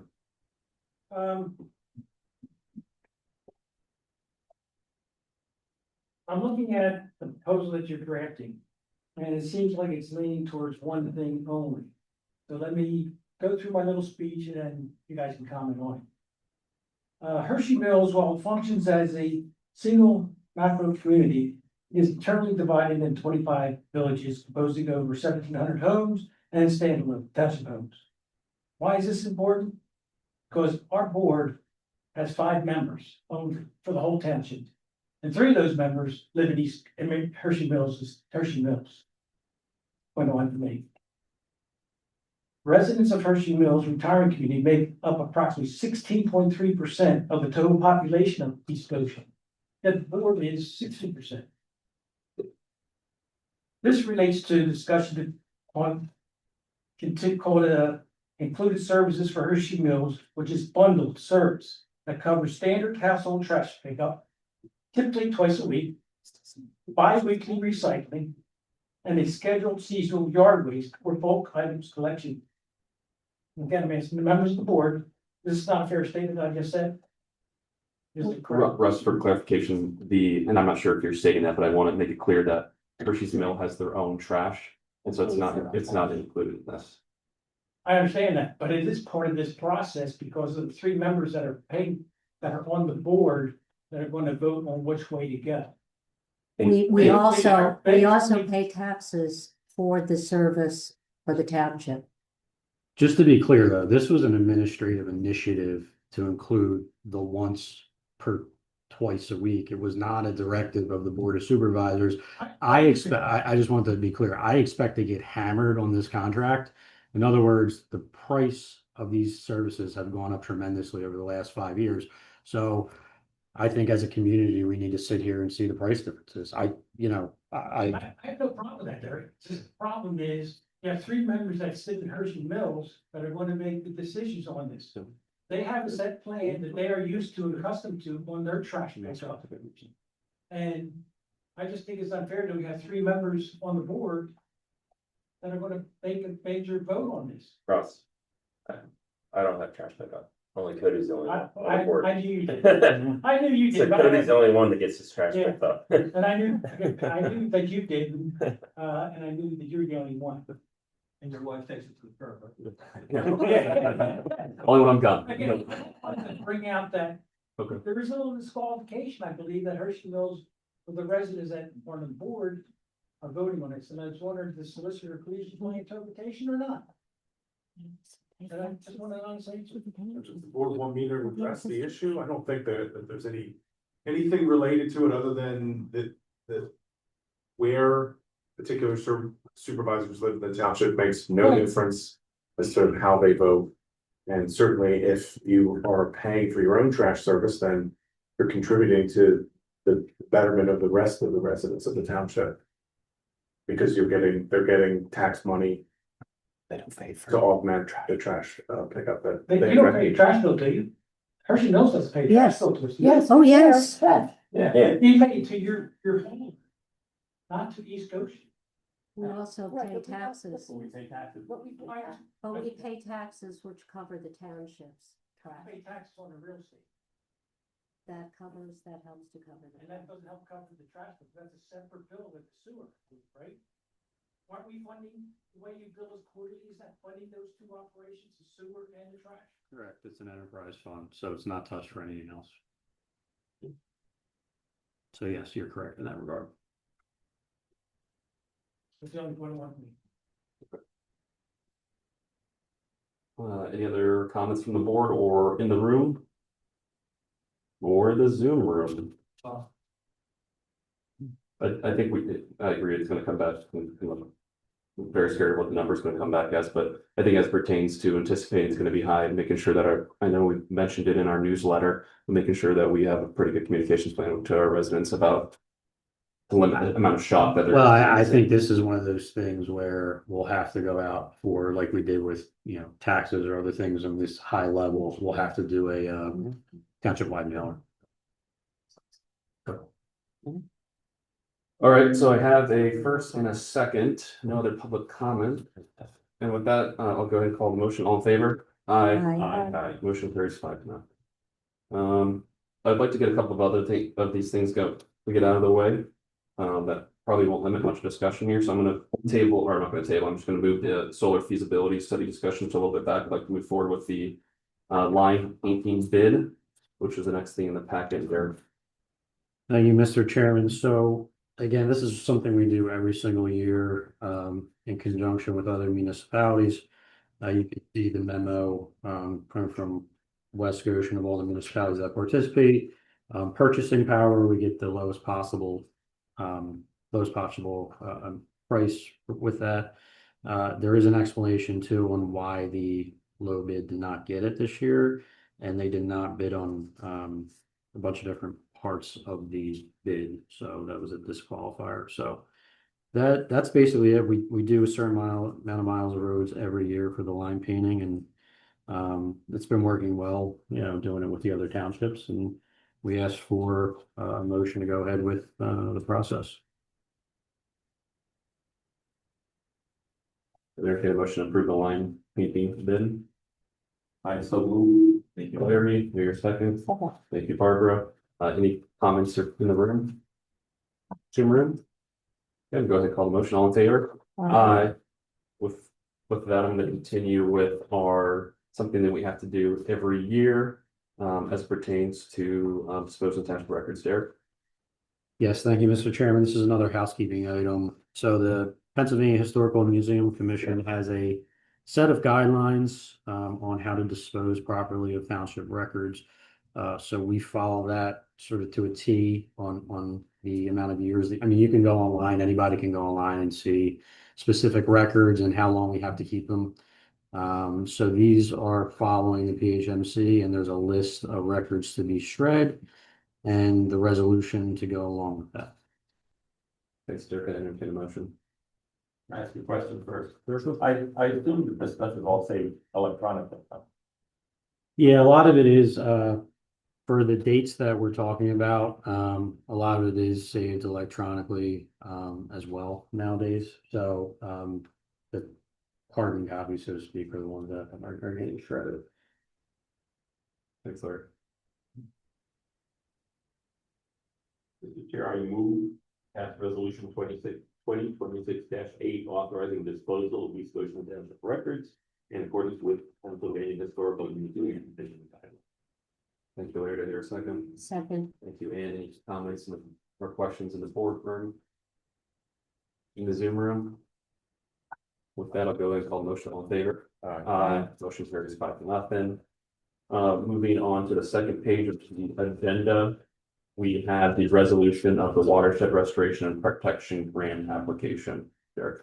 Thank you, Mr. Chairman. So this was brought to our attention probably within the last month, maybe the last, but Flyer Engineer Pinoni. We have to do another pond restoration project dredging off of Penguin Drive. We did one in Bow Tree not too long ago. So Pinoni brought it to our attention that we might be able to fund bulk of this project with this grant. So this is one of those ones where it's easy for me to recommend because we're spending the money anyway. We have to do this project. So yeah, I'm just looking for approval of the resolution in order to move forward with the grant application. And then hopefully we have less money out of our pocket for when we go do the dredging. Thanks, Derek. I'm glad Pinoni found this. Any questions from the board on this? No. We'll go ahead and entertain a motion. Larry's been Mr. Motion Man tonight, so. Mr. Chair. Go ahead, Ann. I move we approve resolution 2026-09, authorizing the township engineer and the township manager to apply for the watershed restoration protection program grant in the amount of $238,182, with East Goshen anticipating a $42,033 match. Thank you. Okay, second. Thank you, Larry. Any questions from the board? Any questions from the room? Can you repeat what pond? You're next. It's the pond, it's called the Hershey's Mill Pond, but it's not in Hershey's Mill. It's in Hershey's Mill Estates, which is a regular residential area outside of Hershey's Millville. So I think it's Tanglewood Drive is the street right off of Hershey's Mill Road. Question was, where is this pond located? Okay, if there's another comment from the room or the Zoom room, I'll go ahead and call the motion. All in favor? Aye. Motion carries 5-0. We'll continue along with the resolution 2020-10, Hicks Farm Legal Correction. As earlier in the meeting tonight, we had a board member who had to abstain, and we have another board member who will have to abstain from this call. Well, go ahead. So yeah, thank you, Mr. Chairman. So we had, I didn't get too much into history. Obviously, there was some legal proceedings probably about 5 years ago at this point regarding the Hicks Farm and the Paley Pike Trail. So there was a taking of eminent domain and then a reversal of that.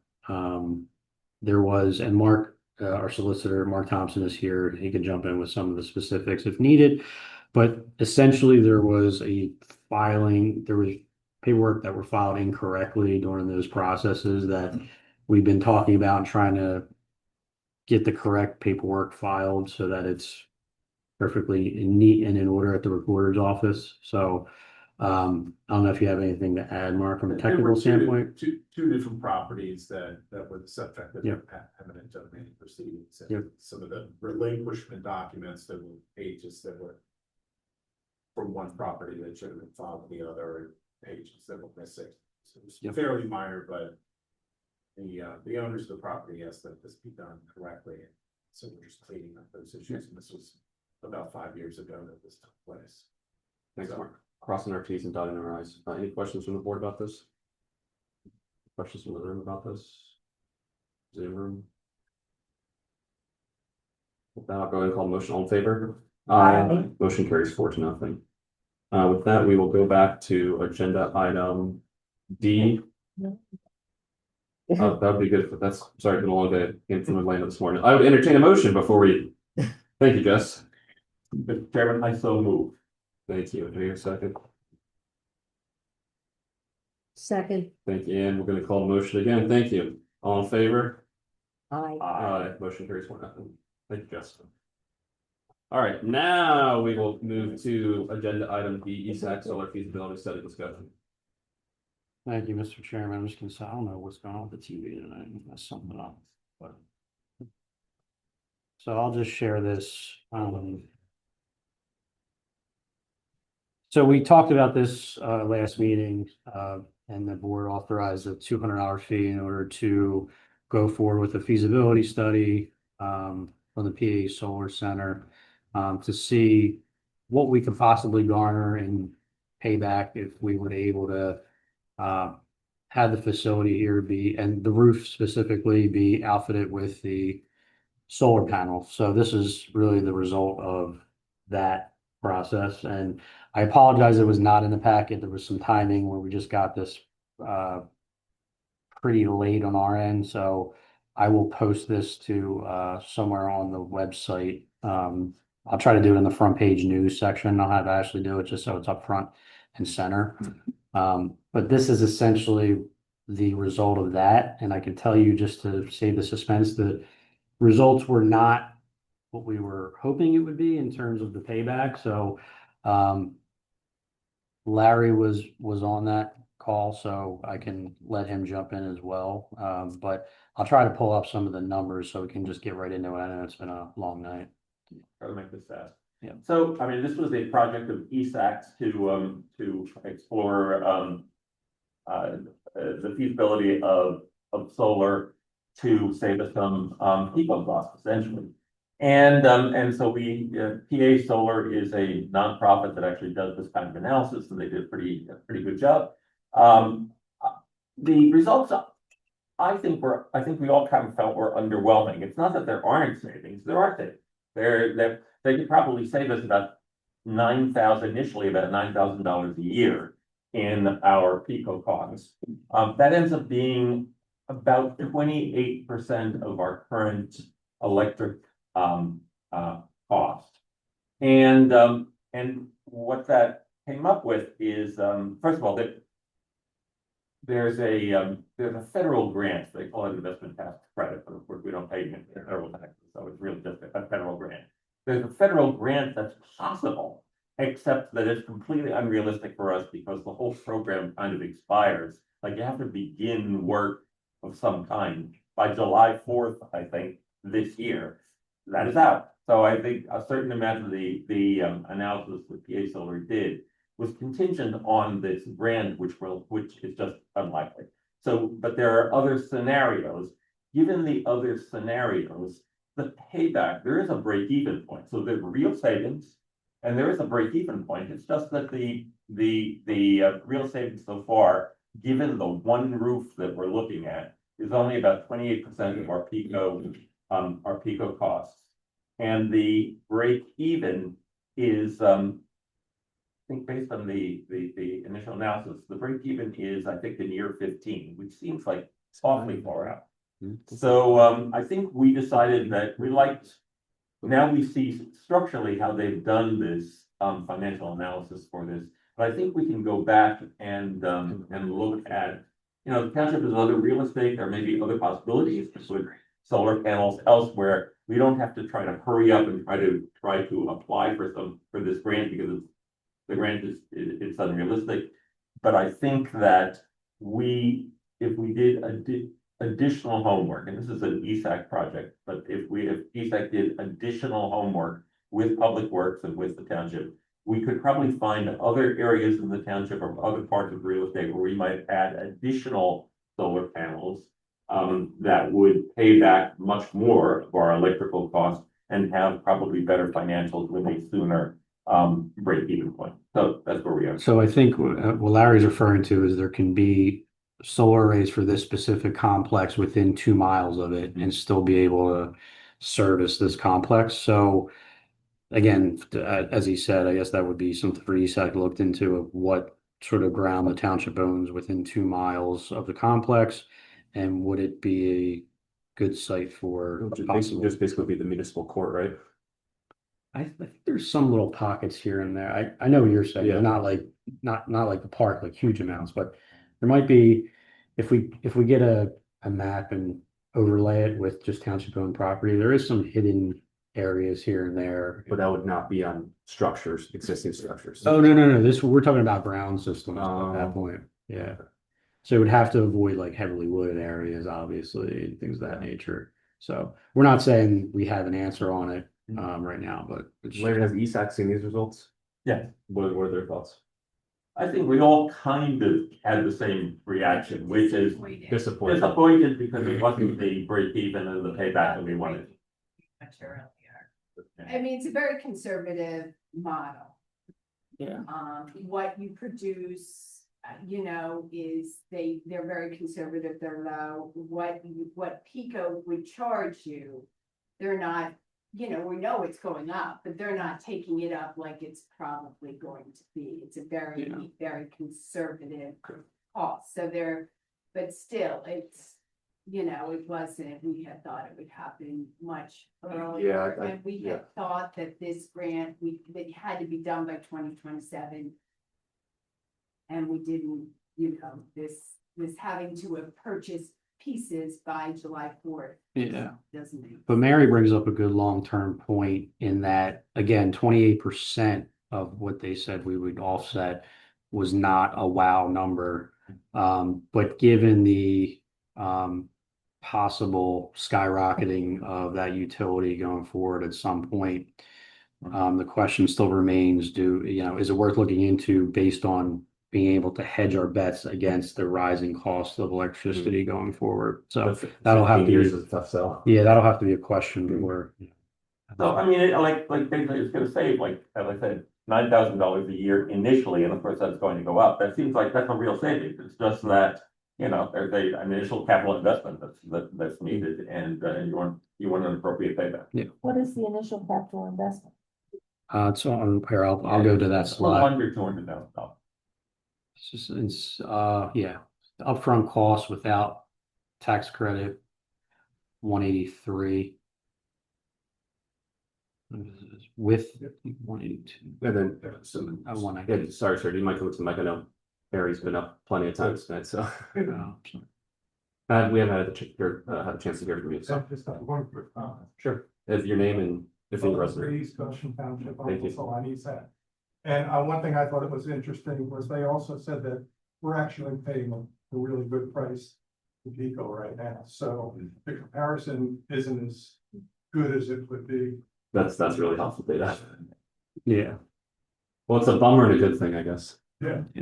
Peter, just something you want Yeah, the picture of the roof they used for that, I'm pretty sure that's not the whole roof you can use. You can't use that whole roof because there's another piece on the end. Right here.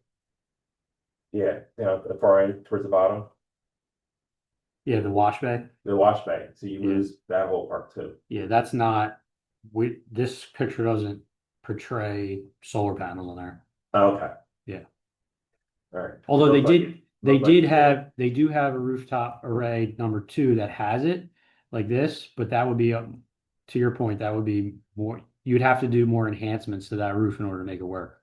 So that would be you even can't use more. that whole roof because there's the wash bay. Yeah, you can't use it all, but you can Yeah. use some of it. But the one that was based on the finances were based on was actually not included in that.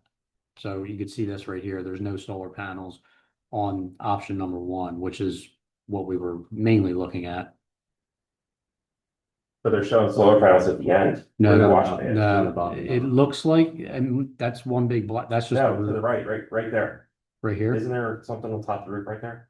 No, not right here. There isn't? No. I thought there was. about where the wash bay is? That's not where Yeah. the wash bay is. Yeah, the wash bay is- Oh, the well, wash bay- wash bay. I just thought there was something on the roof. Oh, okay, yeah. It's no. whatever it is. I thought there was something there. And then what did they do with the solar panels when they're done? Because they don't last forever. We talked about the upgrades that would have to be done. I believe it was, was it 20 or 25 years? It was 30. Was it 30? Okay. Yeah, there was a point where you have to switch it out, and I think that was an amount that was built into it too. And where do they go when they're done? I don't know where the specific ones that they get rid of or dispose of. I don't think we had that conversation. They didn't address that. Yeah. Well, I don't want to speak on behalf of the entire board. First, thanks ESAC for trying. I think it was worth $200 to sort of figure it out. But where I stand currently is I don't know if I want to make the initial investment where we're at right now, based on that long term it takes to get payback. But I appreciate ESAC. I don't know where everyone else is on the board on that. Larry's good with holding off for now. Good try. I think it's definitely worthwhile for us to do more homework. We learned a lot about feasibility, Yeah. it's feasible. Yeah. It's just- And again, I'll put this online tomorrow. All right. Any other questions or comments from the room? Mr. Frank's making his way up. Yep. Before we get to any other matter, public comment, liaison reports, correspondence, and adjournment. The analysis that this company did for you guys, what was the way that they were trying to calculate the return? Because my experience with private homeowners is that at the beginning, when the rates were really low, people were making a lot of money. Now they're not making as much money, and they're kind of sorry that they got those things for one. So is there a formula that you're using that say if the rates go up 13%, the refund's only gonna be 6%? I mean, yeah, the way they calculate it is kind of laid out in this Excel spreadsheet, but to your point, they're looking at a 4% increase every year in electric, and that's how they built that in. So that's obviously a guess, but I think it's a pretty educated guess. So you'll see this if you were go online and look at this, every year there's a 4% escalator built into the price, and that is built into the entire formula that you can see here. Okay, so tomorrow when you put it out there, I can look at it closer then? Yep. Yeah, I can email to The you. payback is based on cost avoid, based on the amount of the electricity that we're not essentially paying to Pico. Right. Yeah. All right, great. Go look at West Goshen's website. They put solar panels up last year on their building. So all the information is real data now on their website. I don't know about on the website, but I think they have a screen in their building. You can look at to see what it actually is doing. And that, I guess you have real data, I guess, see if it works or not. I don't know. But you would know for sure. Okay. Any other matter? Open matter? Any other matter? Yeah. That's you. So for public comment? Alright. You don't mind just saying your name, what's your East Coast resident, please? Shorty. My name is Allison Larkin. I am a resident at 410 Beaumont Circle. Genevieve Gerson, East Ocean resident, and she's at 412 Beaumont Circle. There's a property at 405 North Chester Road, which is the back property to both of our homes. The home has been vacant since October 30th, 2022, when the previous owner, Ms. Rednard, passed away, and the property has now been quite in disarray. There's dead trees. There's a refrigerator that's been outside for 2 years. The grass is now 54 inches tall as of 2 hours ago from her husband's measuring of it. And we've also encountered many ticks and mice, as I have a dog myself and she has young children. And we want to know if there's anything that can possibly be done about keeping with grass ordinance that we know of in East Goshen, or just maintaining the home itself.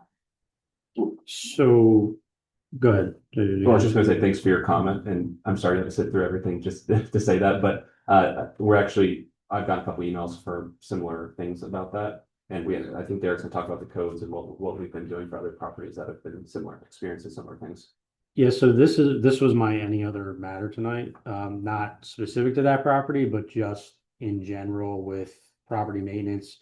A little bit specific to grass. I know there's more going on at that property, but we do have property maintenance code in East Goshen.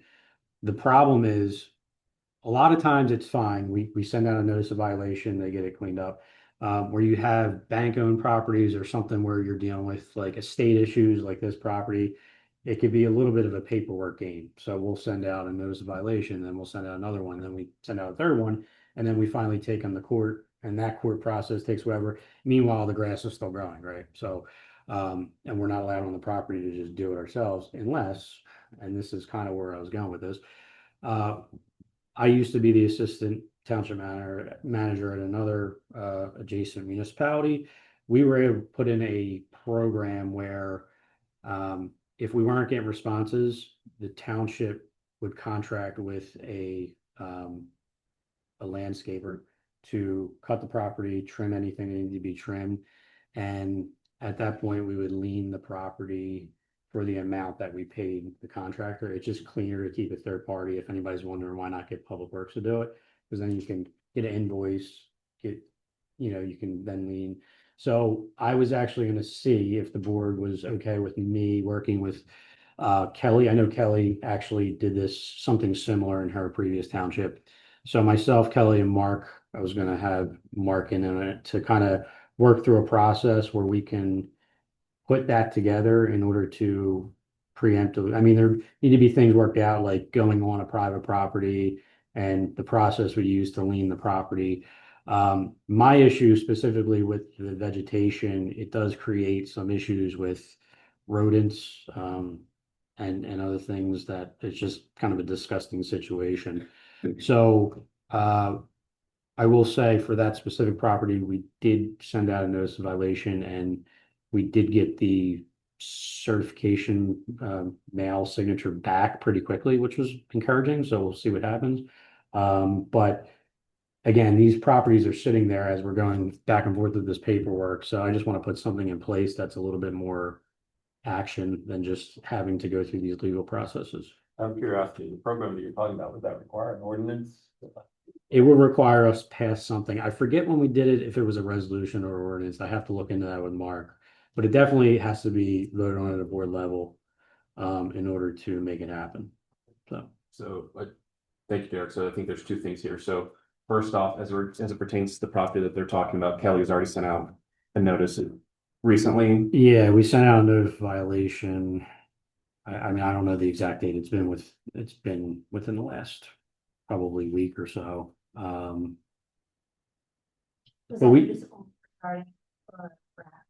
it was every single violation that we found. I have to go see what ordinance. We cite specific ordinances, so it could be an ordinance. I could talk to Kelly directly, but I'll check the notice of Yeah, I think it violation. was sent on Friday. Yeah. So, Okay, because I have written, I think that is the safety issue as well, it's an upright refrigerator that we have kids in the neighborhood, so I don't want it to fall. I understand. That's covered in grass right now. We'll appreciate that. Hopefully we get an answer back from the, Yeah, so when would we expect the next one? Again, if I can get something together, I can vote on it at the board meeting in July, the July meeting. But here's the thing. We're actively pursuing notice of violation. So if they respond, I mean, if they respond and do some things next week, we could have results next week. But if they don't do anything, then we have to continue to go through this process that I'm talking about, and that's going to take longer. So it really depends on the cooperation we get from the homeowner. I don't have policing powers to just send people on and do it that way. We're not allowed to do it that way. We have to go through a process. So, but I'm hoping, fingers crossed that we get some action now that we know they got the certified mail, so.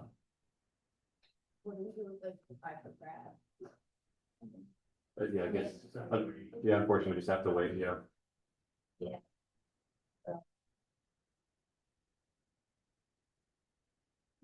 Yeah, unfortunately, I wish we had more ability to take action.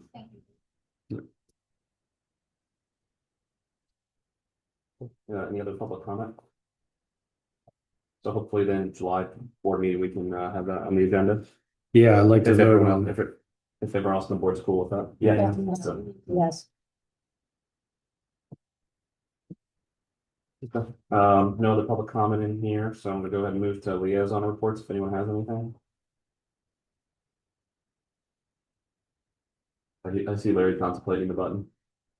I guess the only thing that I should comment on is that the planning commission is still working through a data center ordinance.